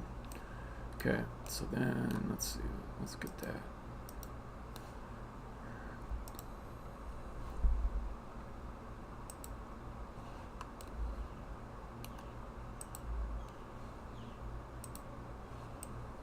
Okay. So now I want like an upper level to this thing. And with the upper level, there'll be some extra letters up there. But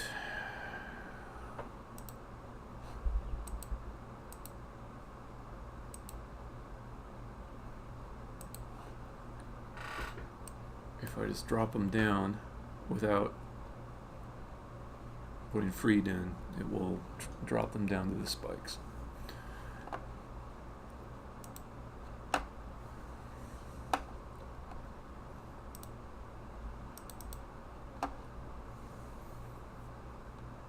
Okay, so let's go with snares 8.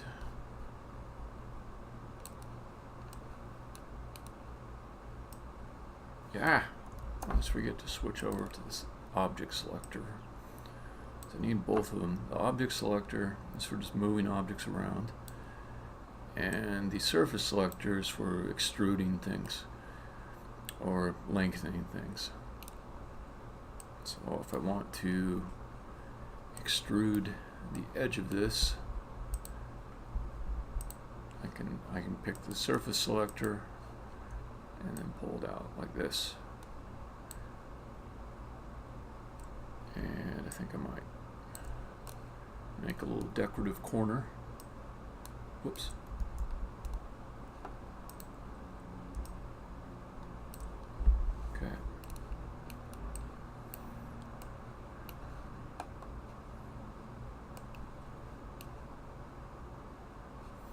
so now I need the upper floor.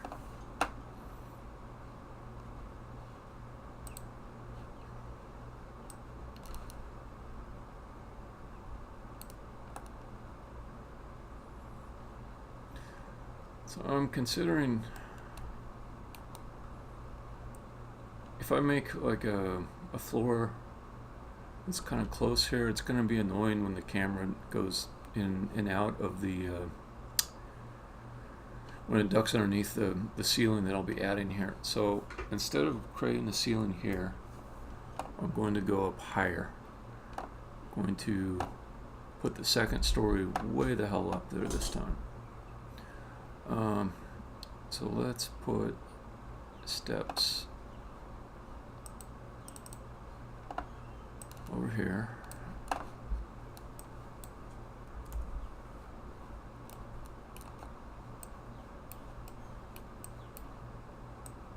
Yeah, just keep forgetting.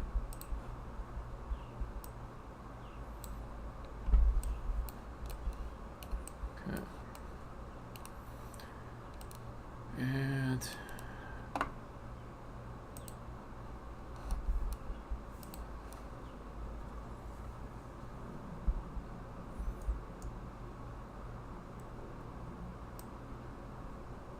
could do that. Nothing wrong with that.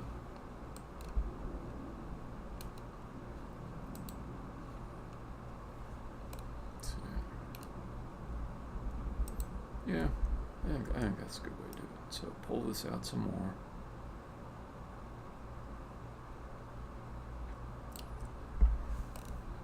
On this other side I can have rails on.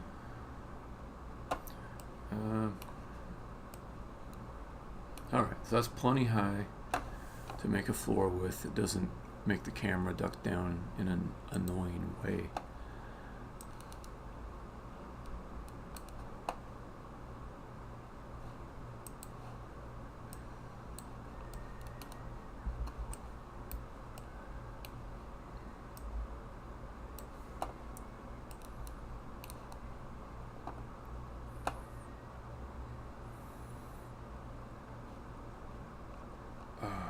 I lost my stairs. Whoa. There was no deletion there. There was no deletion. What just happened?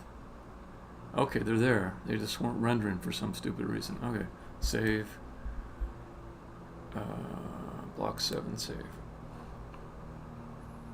That was uncalled for.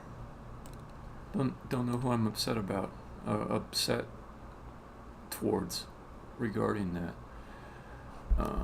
Unity, Pro Builder people.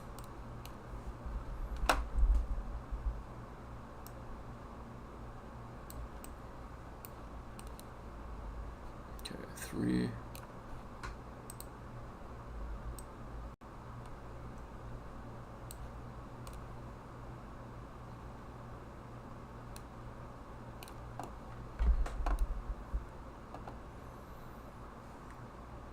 Okay. So I want to make this second level with a little hole for things to drop down into that will go into the spiky pit.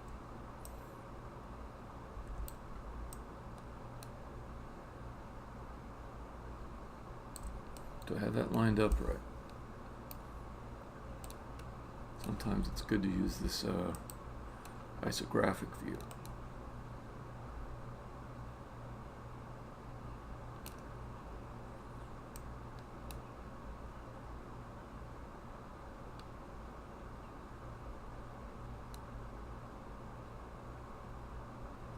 In fact, I do have it lined up right.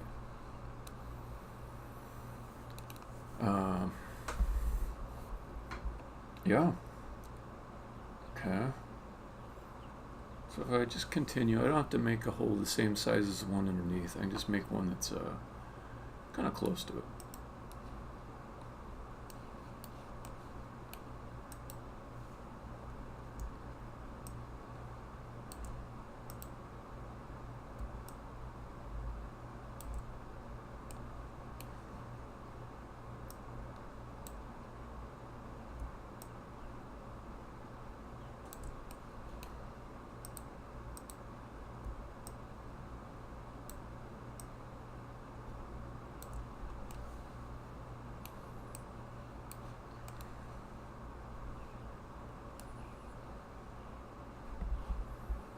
Doesn't look bad.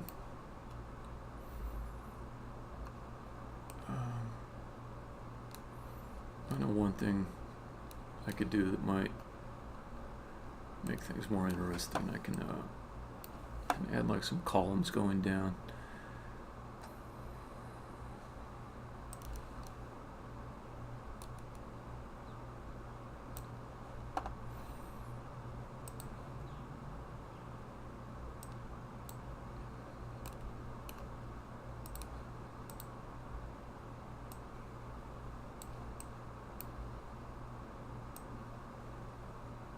Ah, it's right on top of that block there. That's not what I want.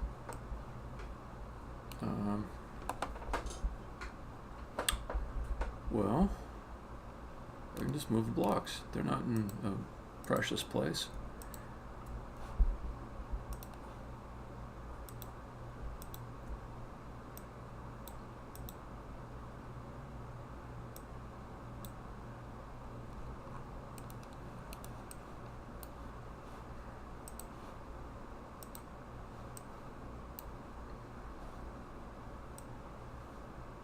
There we go.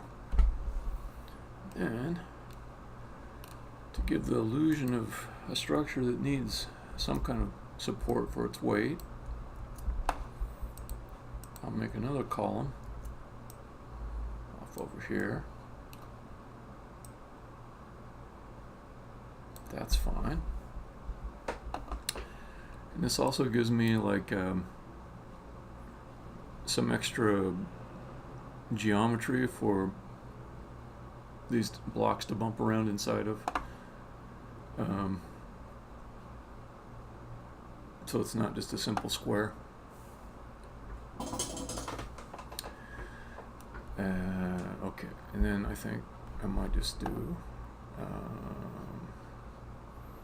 some arches. Since I'm up so high, whenever I get like a really high space, I can put arches in without them affecting the camera or doing anything weird, and that's a good time to use them.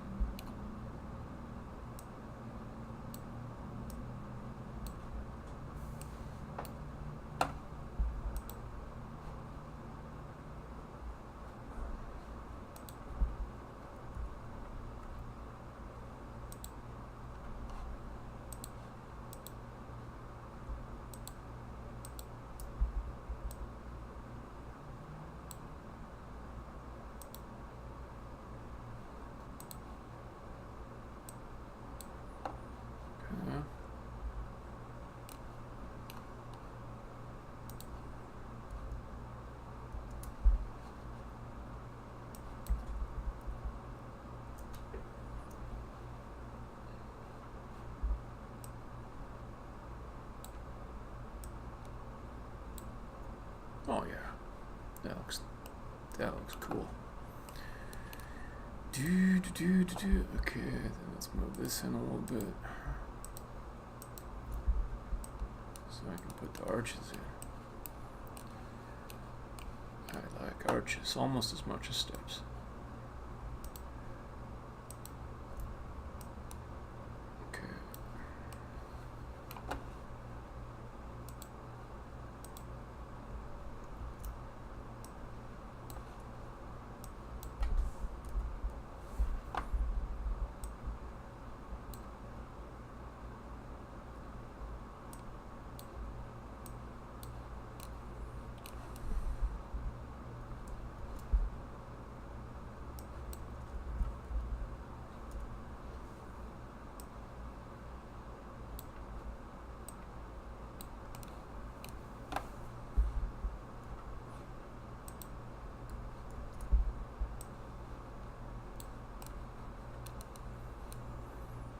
That side. So I feel like the camera is going to, okay, it'll be okay. It'll be okay. Let's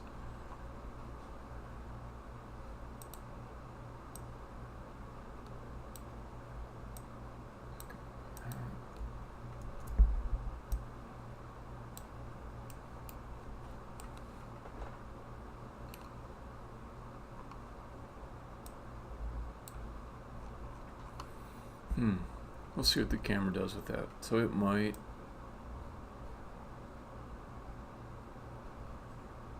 Heh. Okay. I can do this. Yeah, but then so the problem is, like, as I walk up the steps, because there's a ceiling off over here and it seems like I could go there, the camera's gonna get weird. You could say maybe I should just fix the camera, but I'm not gonna do that today.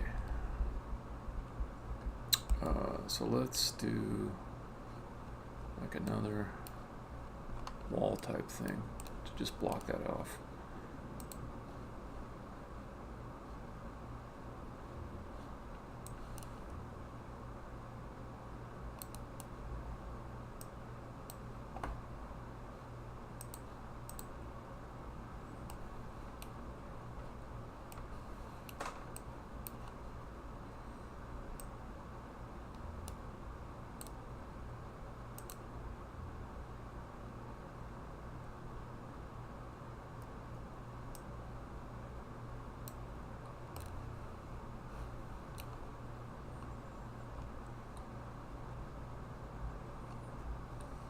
Okay. Then we go down like this. And, I don't need to extrude. I can just grab the bottom. Okay, go down like that.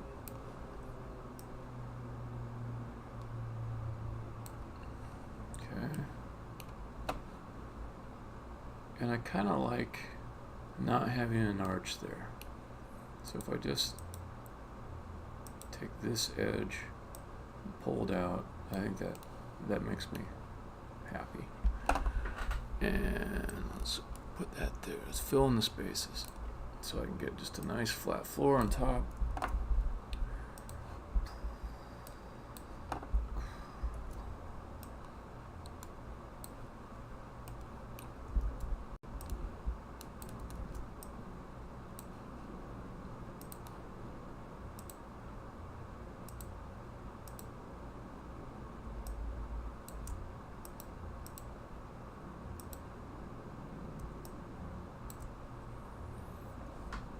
Okay. Then make the top of this. Pretty soon I'm going to be playing this. That'll be cool. So I have no idea how this is going to play.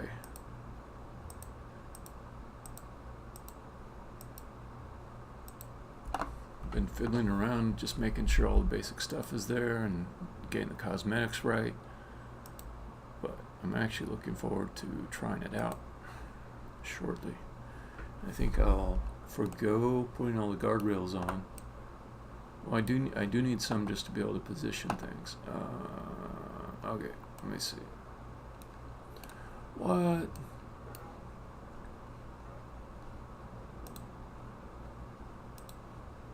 I messed that one up.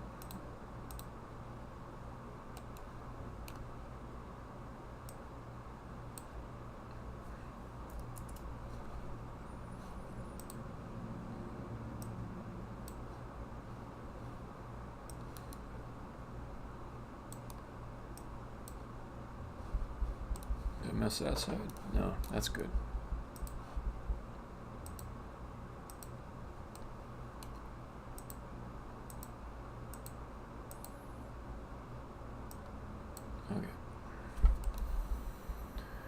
Okay, so the extra letters I'm going to need up here. S, A, S and A, is that it? Yeah, that's it. So you need S and A up there. The rest is just fine. Okay.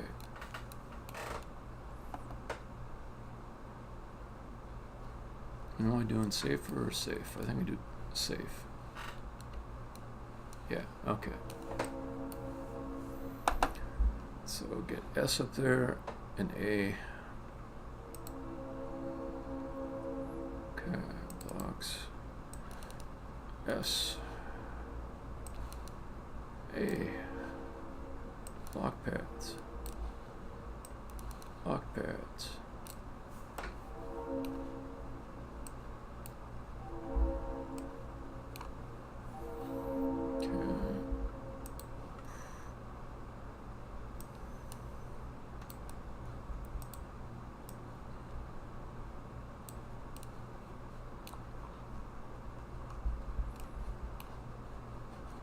set the letters on these. Okay. S.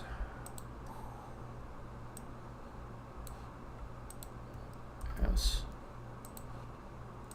A. And A.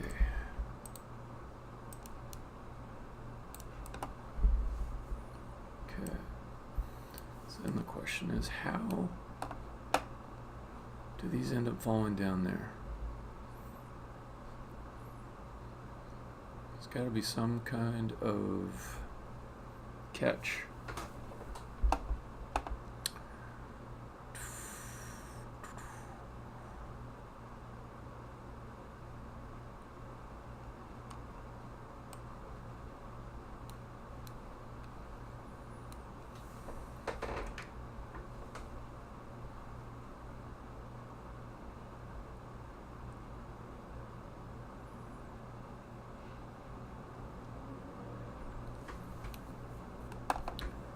Okay, so I can put walls along the top.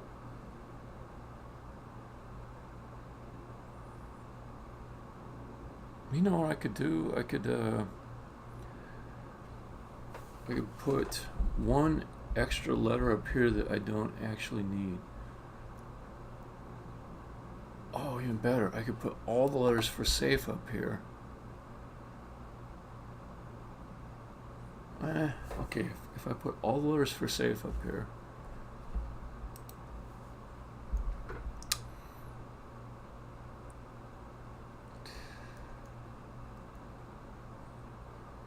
Put F and E here, but I somehow made it impossible to spell safe on the top floor. Now it's starting to get evil. Okay, I'll do one. I can do one hard one. I can make a hard one. Okay.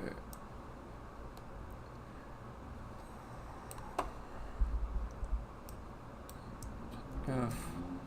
So the red herring here is going to be that all the letters you need are right here to spell out that safe underneath.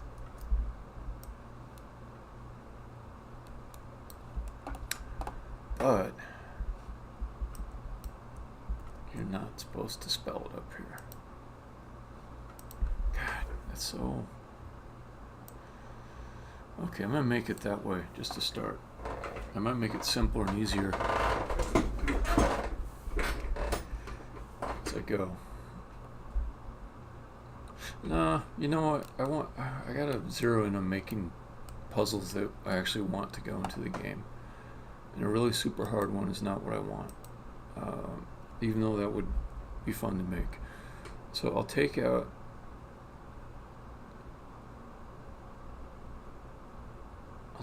the E.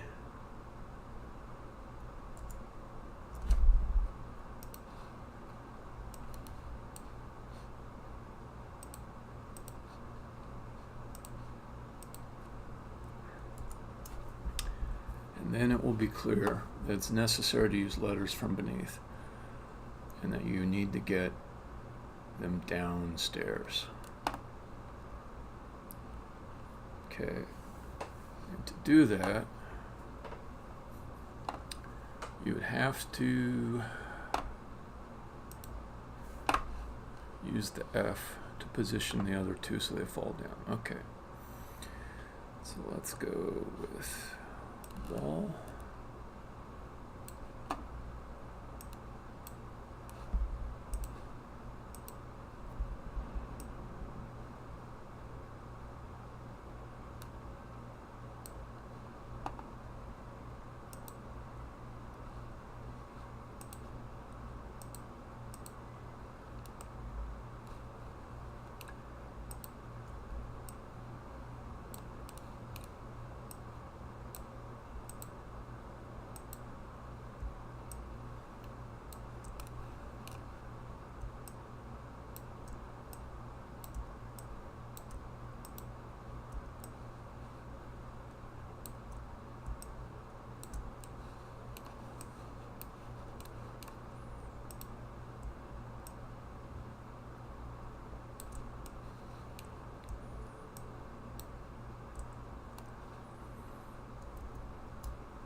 want it to be such that F gets used to get the other two down. So in order for that to happen, I think let's have A come over here.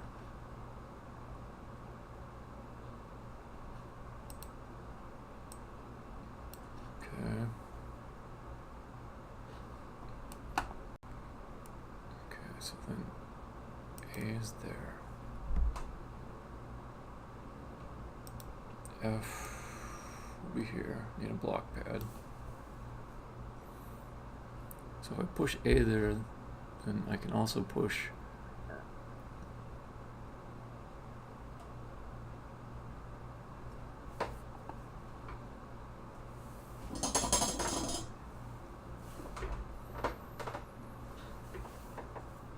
I gotta pee. Be right back. Be right back.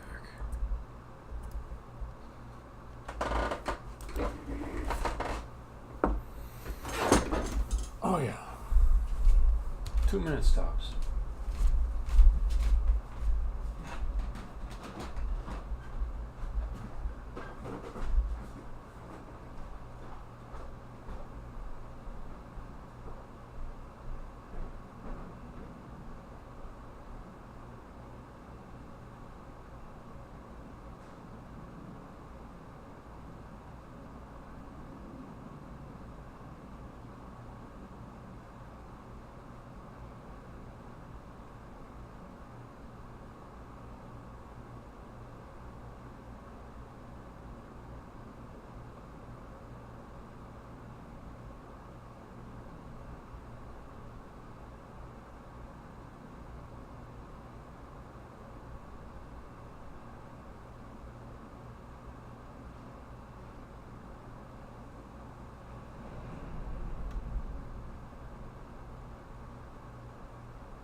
Alright, back to it.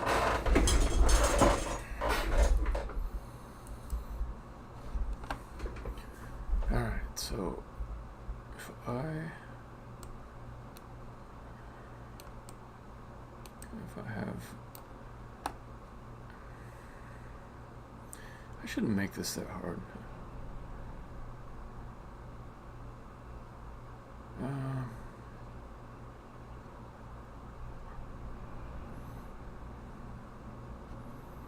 Just need F to come over here.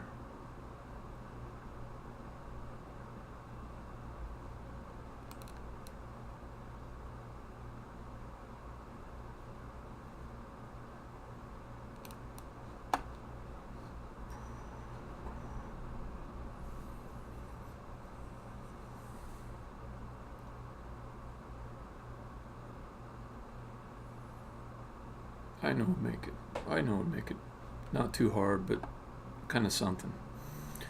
If I do one here, I mean, it won't be trivial. It'll just be moderate difficulty. So F, you can push it here. That lets you get A in. Or you can push F down here and let you get S in. S needs to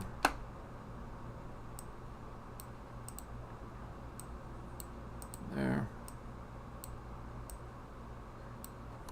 Okay, F needs its own block pad.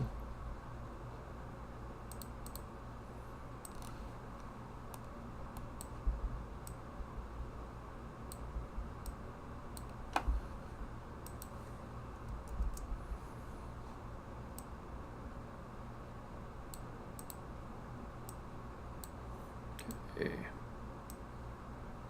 Cool, okay. So I'd come up here, I would move S out of the way to get F to here, then I come over here and knock A against F, A would fall down.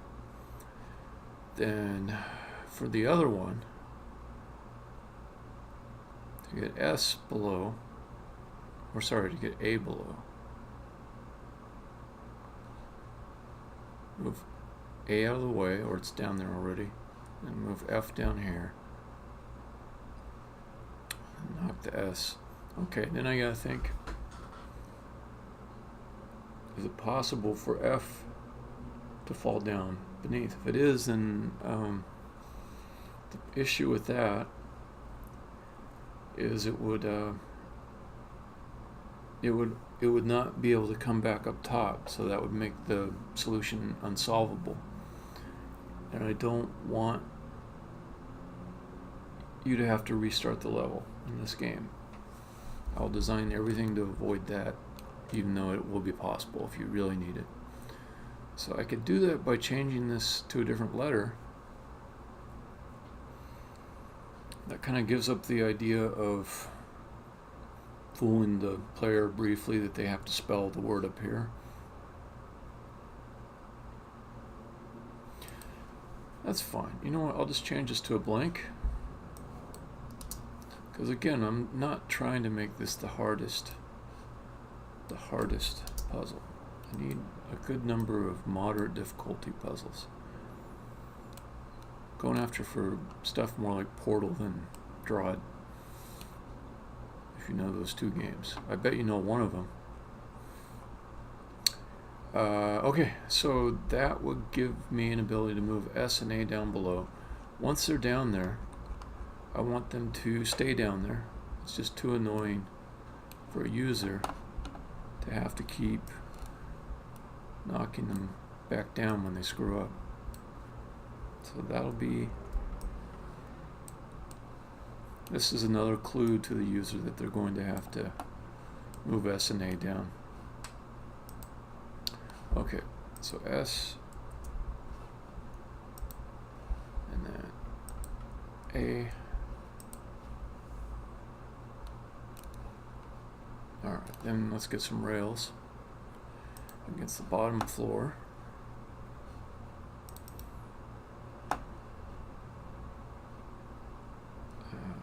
Southwest. Rails are basically the same thing as walls, but they take up less space. And they give some cosmetic variety.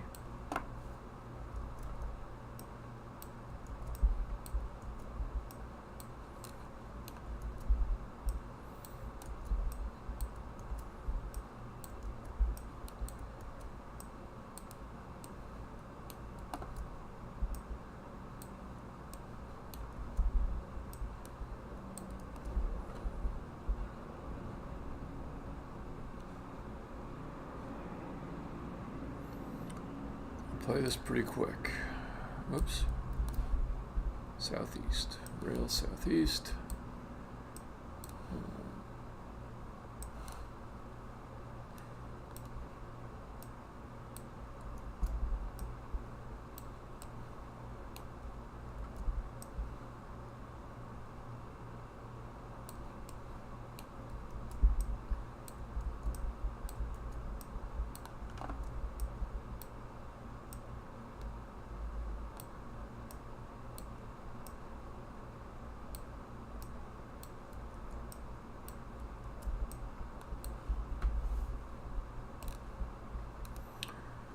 Alright, so that, I haven't looked at all at like how possible it is to make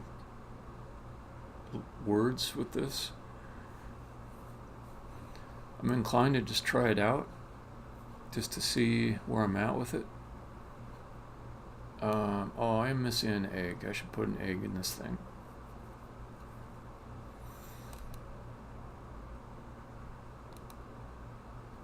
Where's a good place to put an egg? I think off over here. Make an egg south.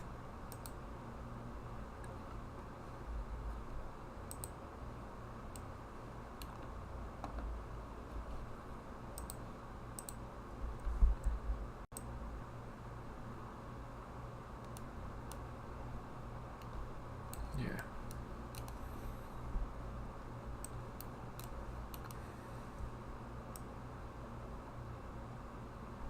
5.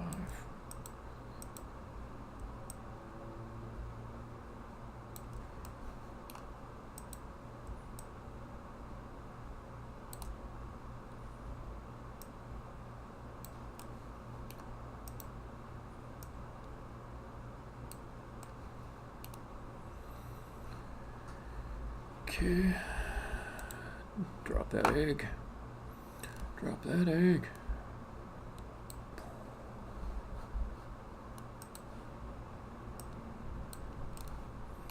Okay, let's grab the player and move the player by the egg.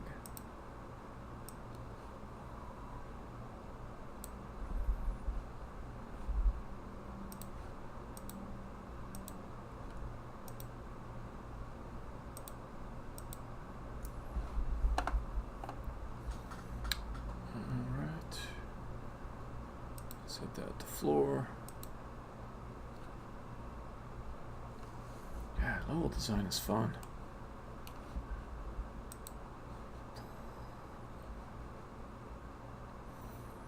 Let's play. Save. Save. Play.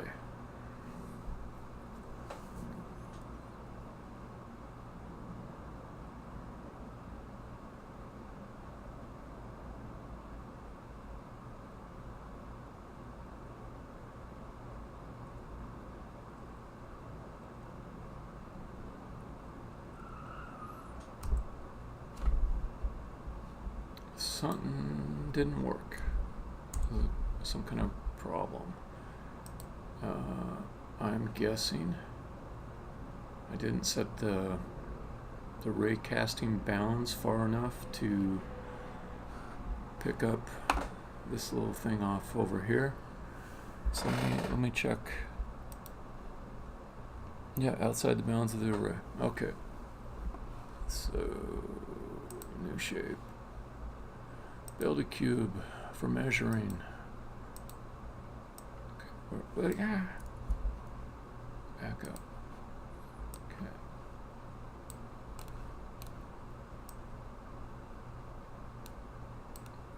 Okay, that is at -35. What do I have?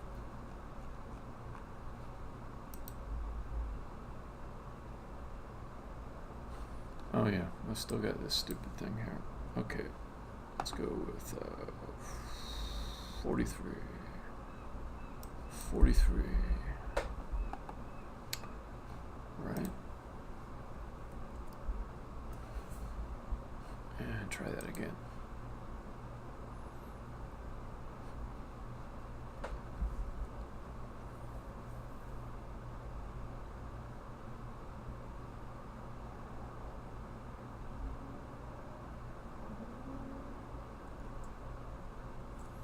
Okay, that fixed that. So now I get to try this thing out.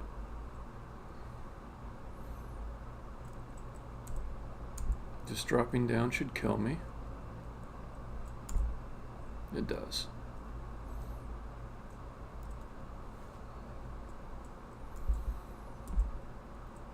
Frame rate, it's really bad. I think that's because of the video processing though. So okay, so let's, yeah, because thinking about it, it's never this bad except when I'm streaming. Alright, so then I drop down. Okay, I need to add a rail there.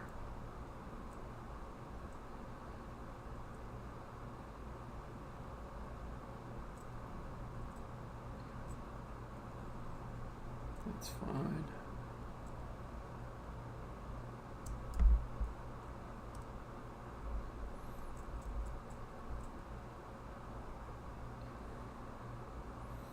Some weird texturing.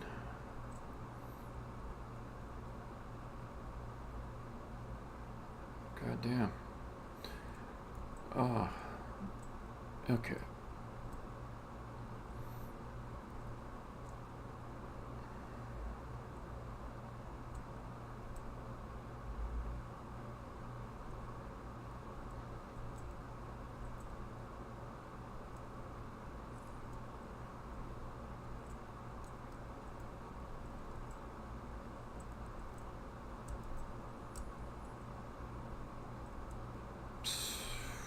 So far, so good.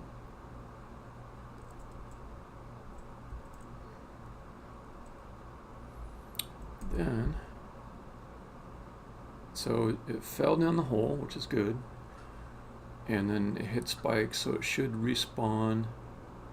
Oh, the problem is it's going to respawn at the lower S.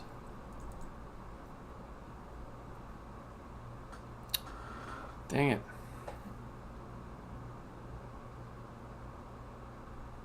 Because I want to force the player to close the freed door before they drop the S and the A.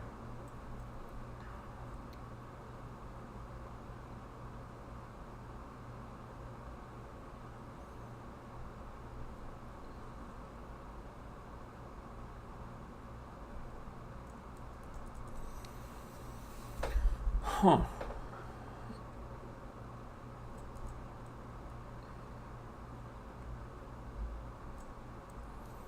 Well, let's just verify that I can get A down there.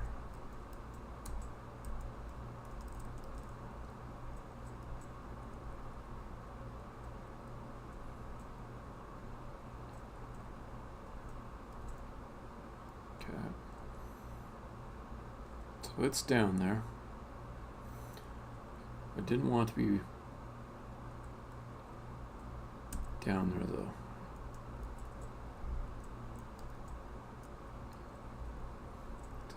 Because now I don't have to make the freed word at all. I can just make safe. So I can get rid of this courtesy of having these pads here. I can get rid of that S pad, and I can get rid of the A pad, and then they'll stay up top until you've got the freed closed, and you can move them there. Then you might have to take some care to not destroy those two blocks, or you'll have to redo the top part again.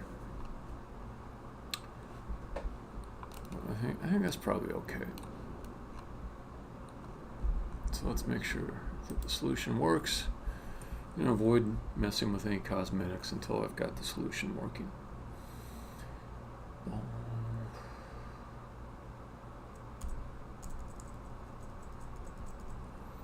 Okay, let's make freed. So freed, let's try it against the west wall.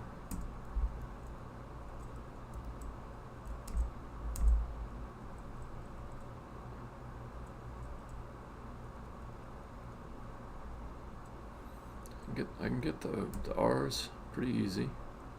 The F and the R are pretty easy.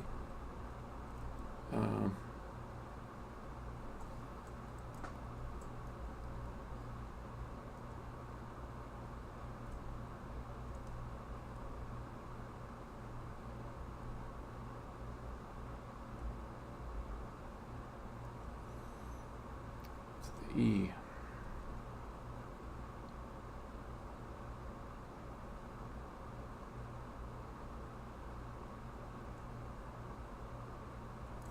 I get one E pretty simple,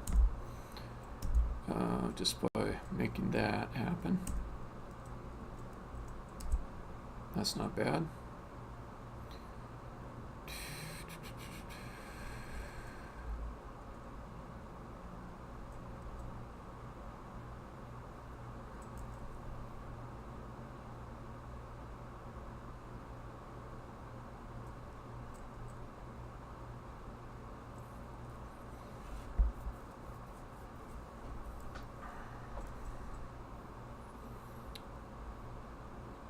So if I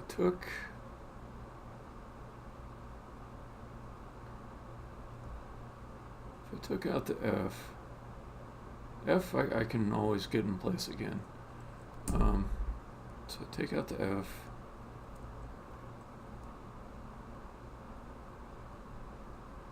With this here.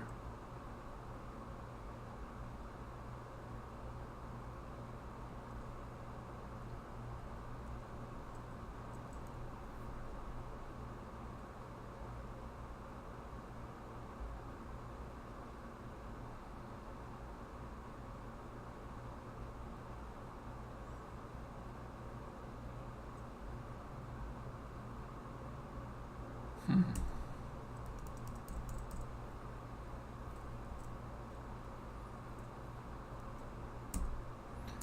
it might be slightly hard, but it doesn't feel insolvable yet. So let me start over. Let me try a different wall. Let's go F this way first.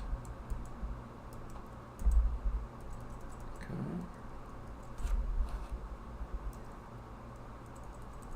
I like that I just sort of randomly put down these spacings and it still kind of makes something like a puzzle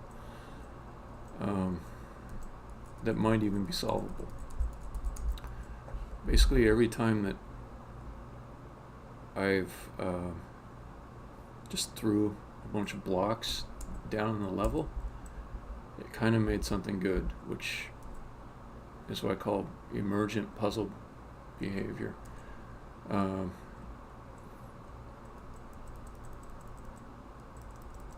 that's good stuff. Okay, so I can send an E here, another E there. No, that won't help. Okay. Reset. I don't think I can do it from the south wall.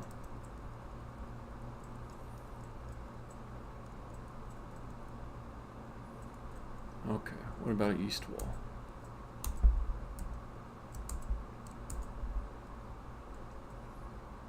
A little bit tricky because no, I guess the D is not there. Okay, I can move the R in place.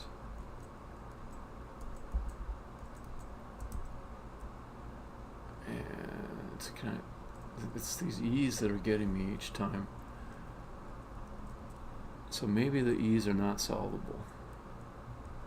Or maybe they are, but I'm still going after like a moderate difficulty level here. So I should be able to just tone the difficulty down a little bit. So let me move the E's to where they're more easily manipulated.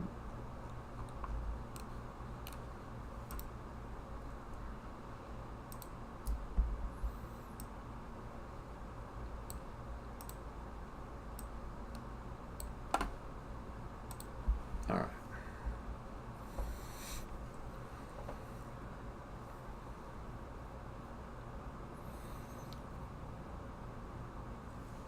So they've got space to push from the east, which means I can push them west. And I think that suggests a west wall solution. But initially, I gotta get the F up there, so let's put the F west. Push this E. And get rid of that E. Okay. The F. Okay.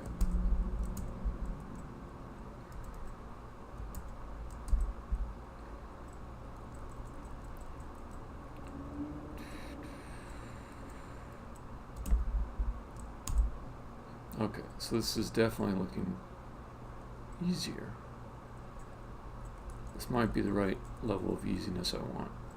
Ah, oh well. Never a big deal to die.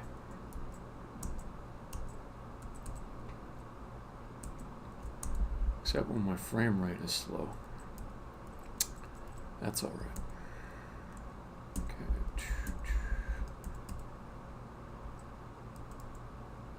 There's E.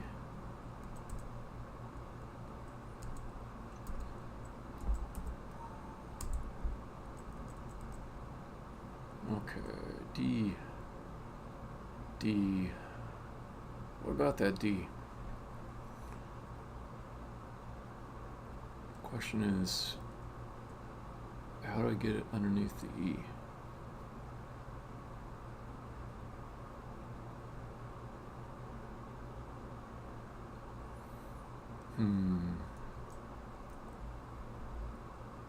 I don't see an easy way to do it.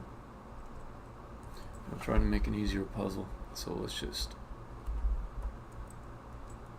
move it to make it easier.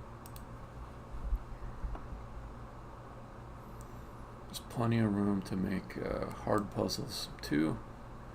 But this one I kind of want to be easy. So let's move the D off here. And now I feel like it's got to be solvable.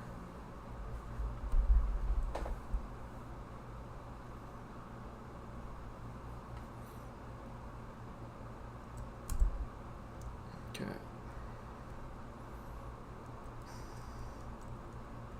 Get the E's out of the way. F.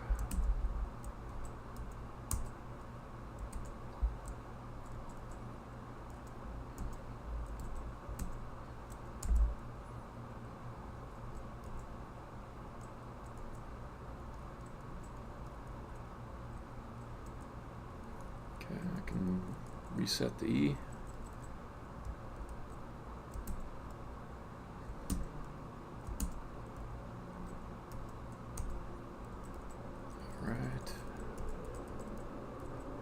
D. There it is. There's the closed letter gate that I can walk on top.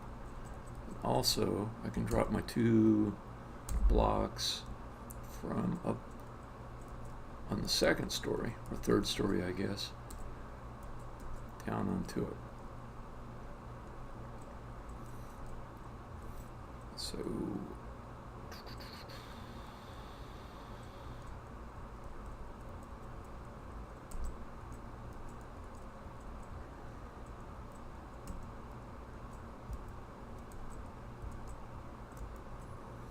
instead of landing on the spikes, it'll land on the closed gate.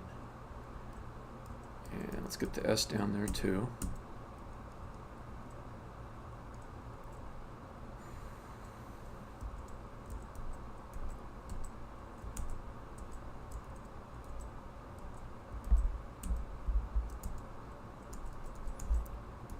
Honestly, I feel I could make a game just out of these blocks. Like, I've got like a ton of other game elements, but like it feels like I could just do just these and it would be enough to make a decent game.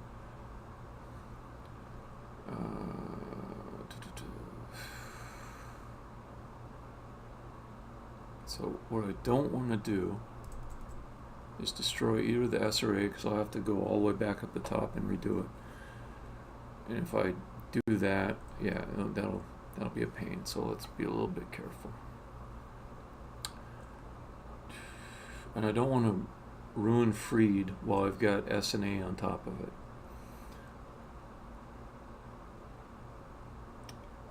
Because then they'll just, if I unform freed, this freed gate will open up and S and A will drop down the spikes. They'll die and they'll respawn back up at the top level. So what if I just start by going like that?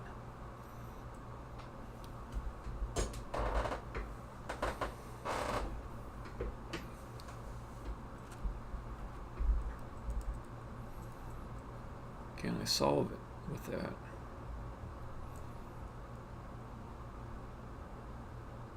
You know, I think I can. I think I could just close all, I could just clear out all these guys. Okay. So the first one I want up in the corner is E. So I'm trying to close the lower gate now, which I can show it to you. The lower gate, it's not the freed gate, it's the safe gate. It's over the spikes.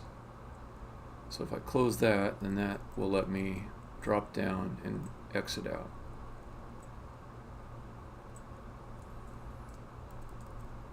Okay, so E first. I just need one of them. Okay, then, oh wait, I'm spelling it in reverse. S first. That would have been going the wrong direction for the word. So let's do S first.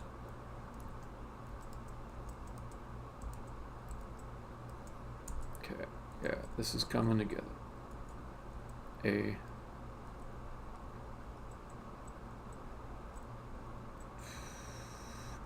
I get the E's out of the way.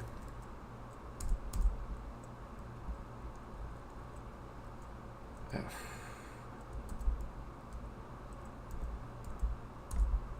Okay. Then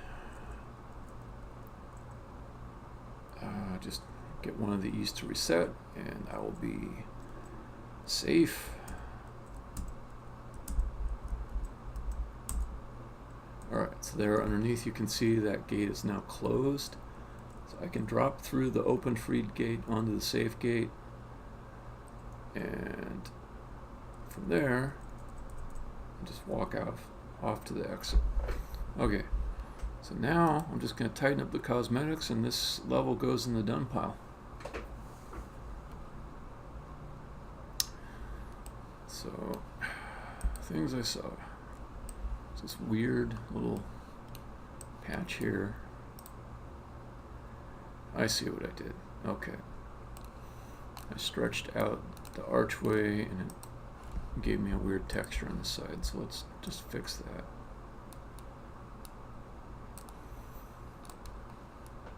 Yeah, that's what I want to do.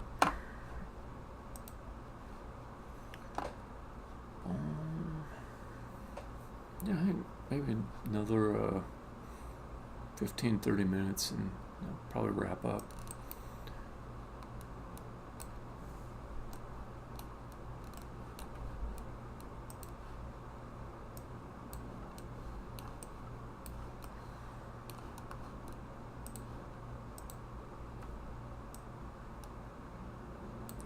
That one, and let's make the top of this look like a floor.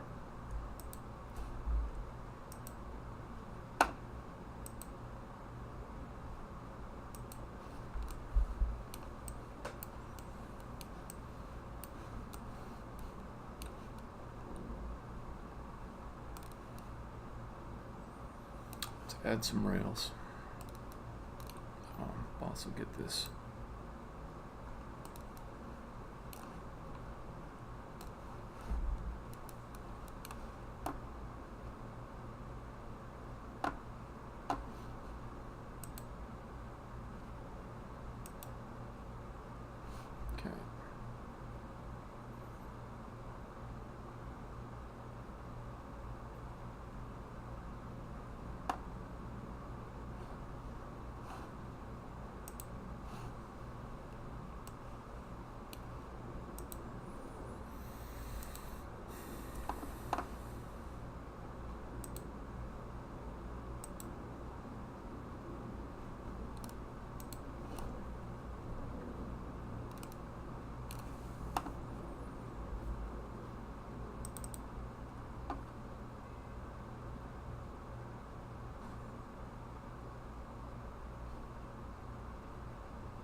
Direction is that? Is that north?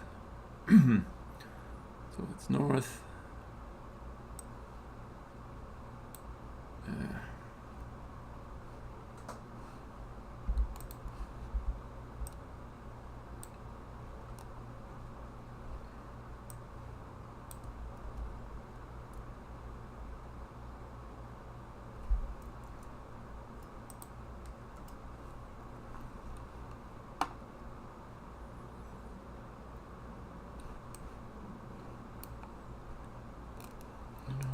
I feel like this should be closed. Just otherwise it's got this weird little one square thing there. Yeah, don't like that. Let's just close that.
That's north. That's north, so that means this is west.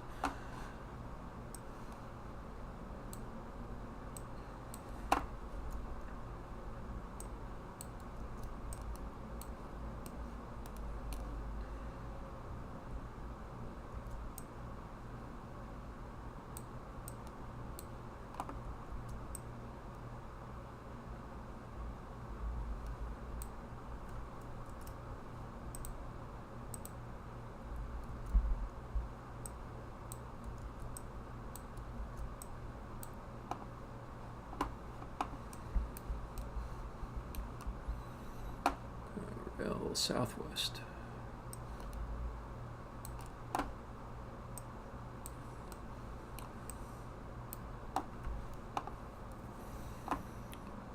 Okay.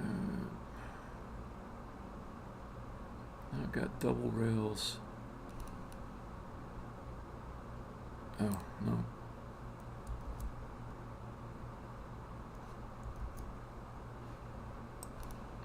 That one, yeah.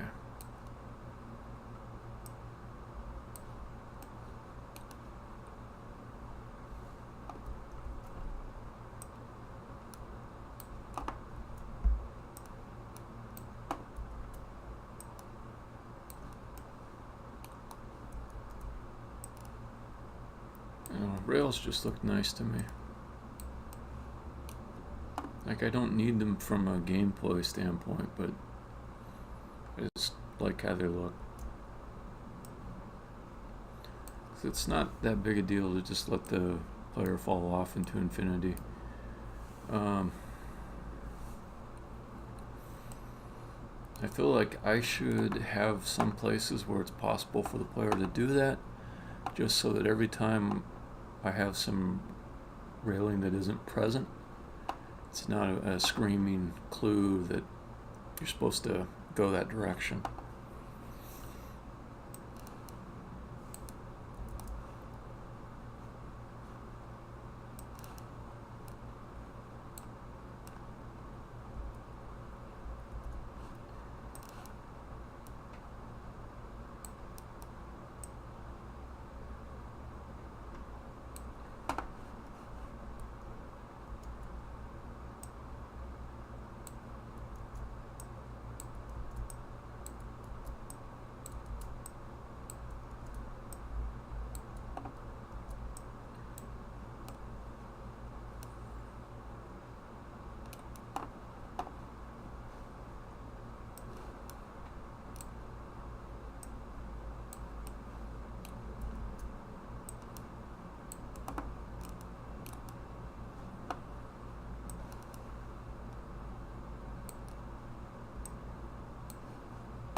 Alright, I'll put some more rails on these stairs, and I think that'll be about it. I think that'll be the end of this particular level. West, down, south. Is that right? Yeah.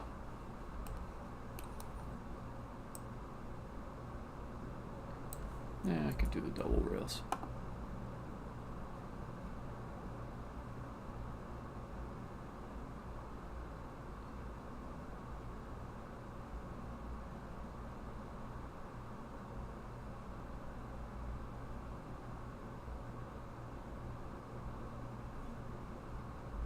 I guess I don't have double rails in that direction. I don't feel like making them right now, so I'll just do one-sided rails.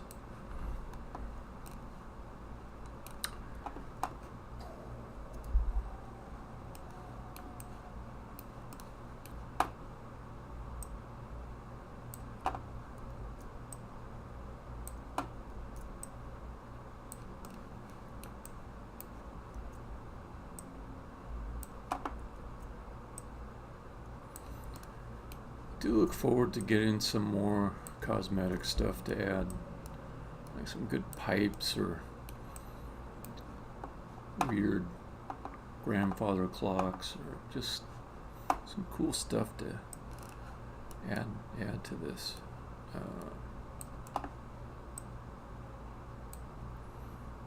I mean, it's not bad now. I'm not hurting, but it would just be good to have a little more aesthetic oomph to this. I think it would not be hard either. Oops, that must be the wrong direction.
Almost done with this puppy.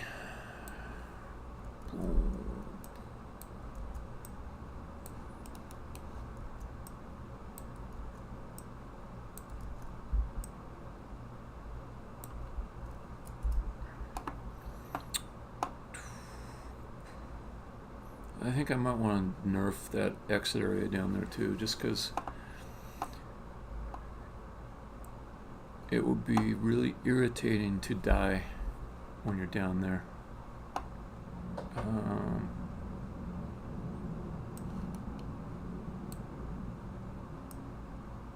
Okay. And I don't want the player to just be able to walk over the side of this and exit trivially. So I better raise this up one.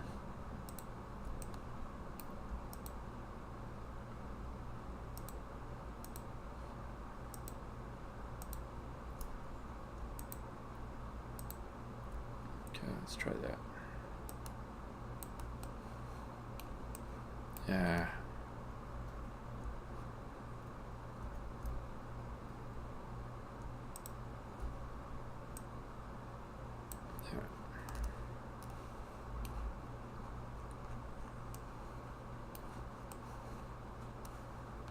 Okay, happy with that. Actually, it doesn't look too bad as far as levels go. I'm not a great fan of this whole you're off in the middle of space thing, but if I get some better assets later, it's not hard to put like a nice skybox around this and some kind of low level detail, far away graphics like other building type structures, and you know, want to have an ability to make a thing that's like a quick surrounding city type thing around you. And this can just be like one part of it.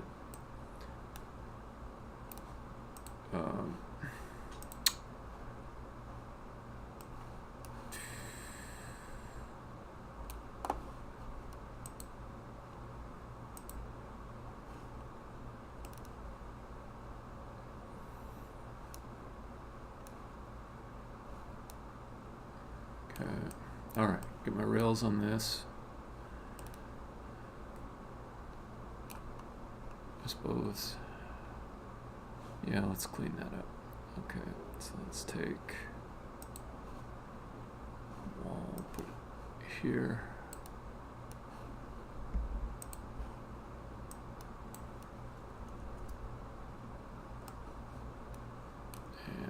side? Or is it easier just to pull these guys out? Nope. Yes. Nope. Yes.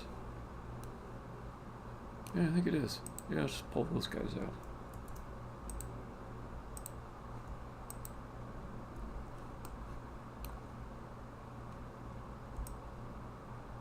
Yeah. Cool.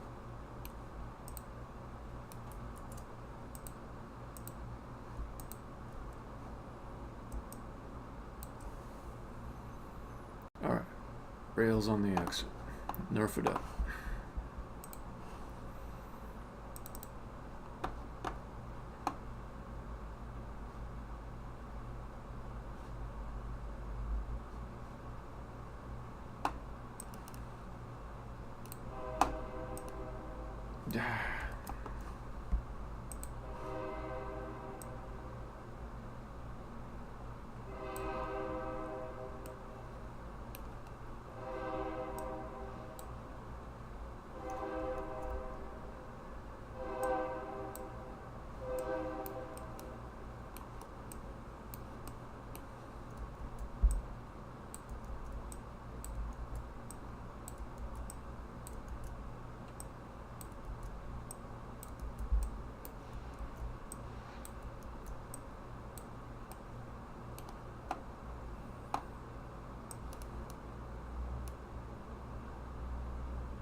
Come on.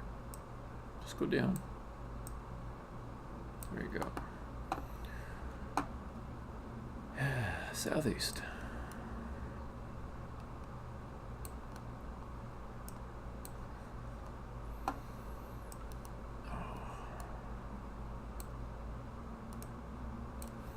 Alright, so I'm noticing my rails just going right into the exit, and I don't like that.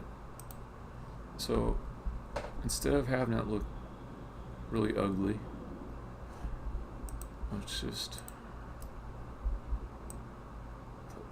not like that. Pull that out. Give the exit a little bit of space. Exit just wants some space. That's all it wants. Okay. Trying to decide after this if I'm going to watch Billions or if I'm going to watch The Tick.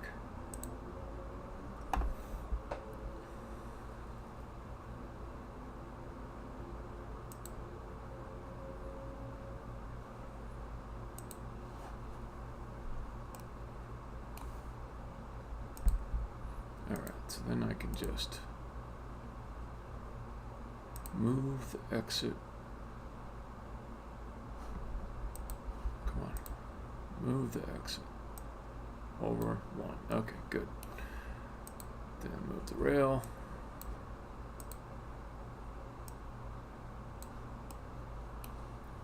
And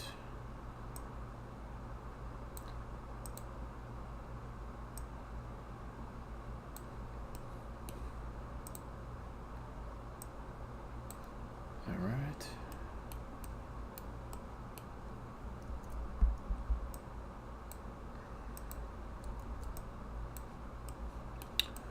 Because I don't want people to die mere meters away from the exit. I gotta put some rails up here.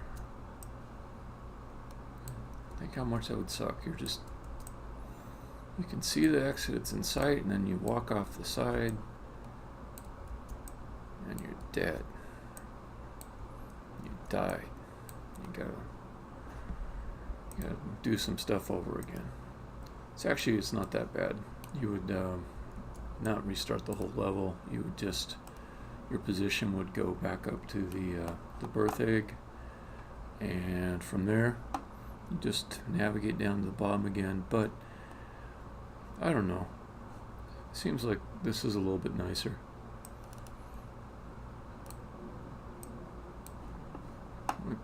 after the player has figured out a number of things to solve the level, to have them die right at the end just from some silly mistake is, I don't know, it's just would be a little bit cheap. So let's save that. I might play through it one more time just to make sure I didn't screw something up. Okay, hit play.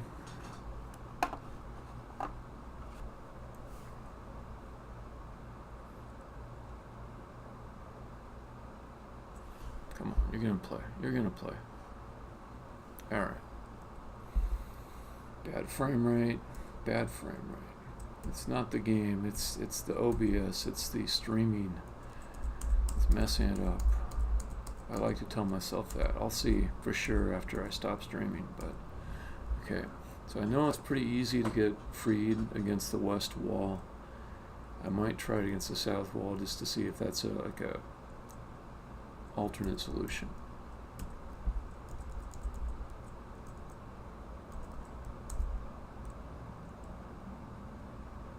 Oh, I see what I did. I jumped down the pit, which didn't help me at all. So could I go against the south wall? I don't know if I could.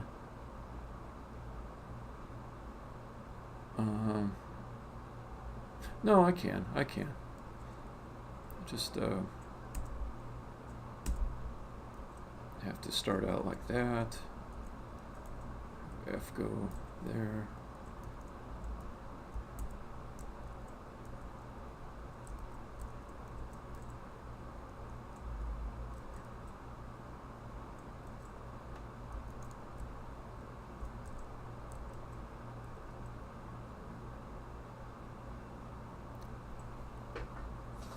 So R going down or south,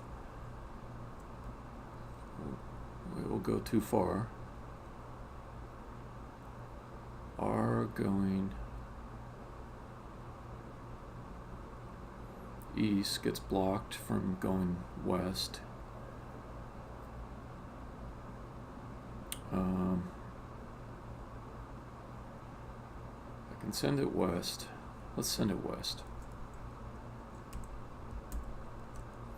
I can clear out the E's to allow me to move R south. I can get one of the E's over pretty easily. I can get the first E in position because the second E is being a catch. But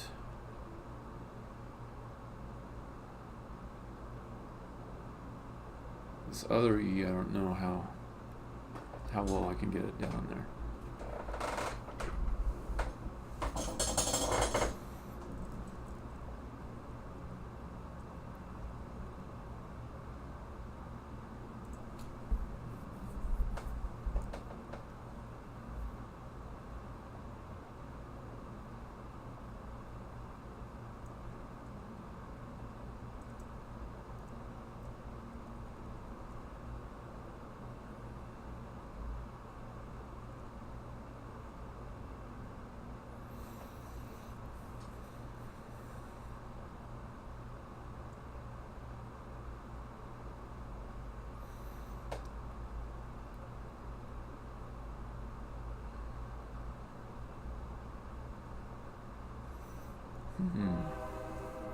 I'm working on something here. Maybe it'll work. If I need to reuse R, I can still get it back into place pretty easily. So let me just take out the R, and then that gives me R to use as a catch if I can get it into a good spot.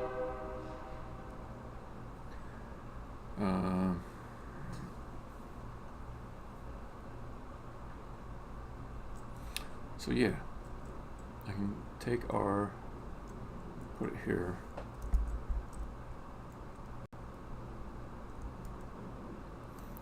Reset the E. knock E to the east. Then put that there. Now I don't want to push it west yet because it'll knock the E into the wrong spot. So the R has to go first. Then, is that lined up right? Ooh, it is. Pretty sweet. Okay.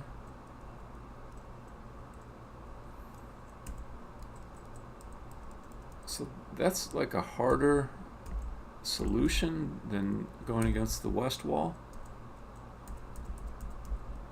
It was pretty fun.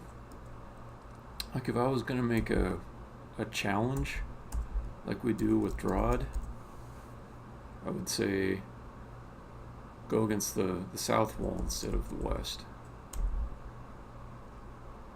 Okay, so then I'll come up here. Now that I've closed the freed gate, I can put S and A down.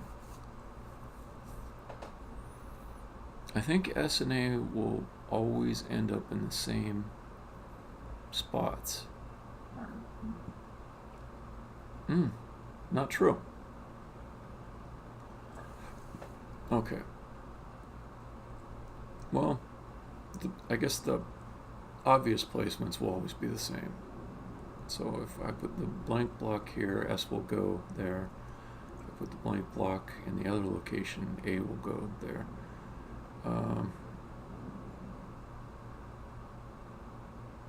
Yeah, actually that might be the only solution. All right, let's do S first.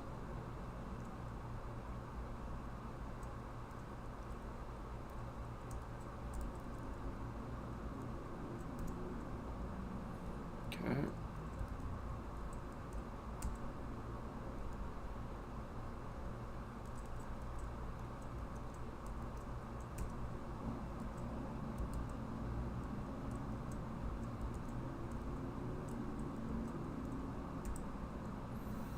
All right. So with the freed gate closed, S and A are kept safe. Or no, actually, I shouldn't say that. They're caught. Okay, S back up there.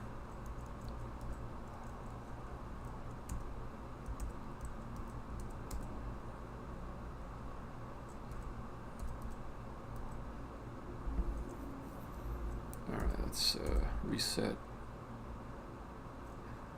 F. Just need those. I need. All right, let's do F first.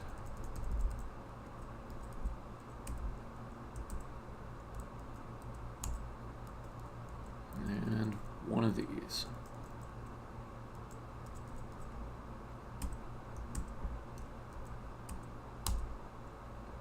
Okay. Safe gate is now closed. I can drop past the open freed gate, land on the safe gate.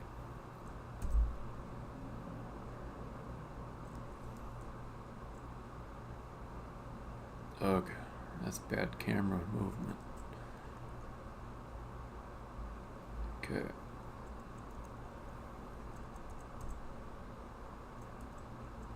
So that's it.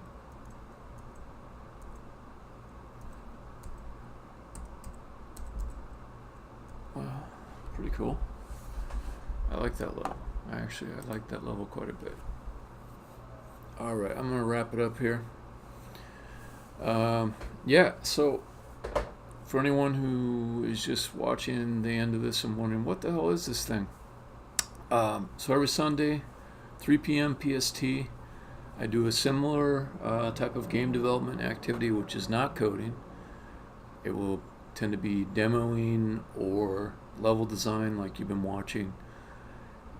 Now Monday through Thursday in the evening, starting usually around or close to 6 p.m. PST, I do live coding and go for a few hours. If you want to drop in and chat, very cool. For either the Sunday session or the live coding sessions Monday through Thursday evenings, that's cool. You're quite welcome too. I'm a friendly person. I like chatting with people and exchanging ideas, and jokes and advice and receiving advice, and yeah. So I'd say come back and see what else we got going later on, and talk to you later. Stopping the stream. Stopping the stream. Stream is stopping right about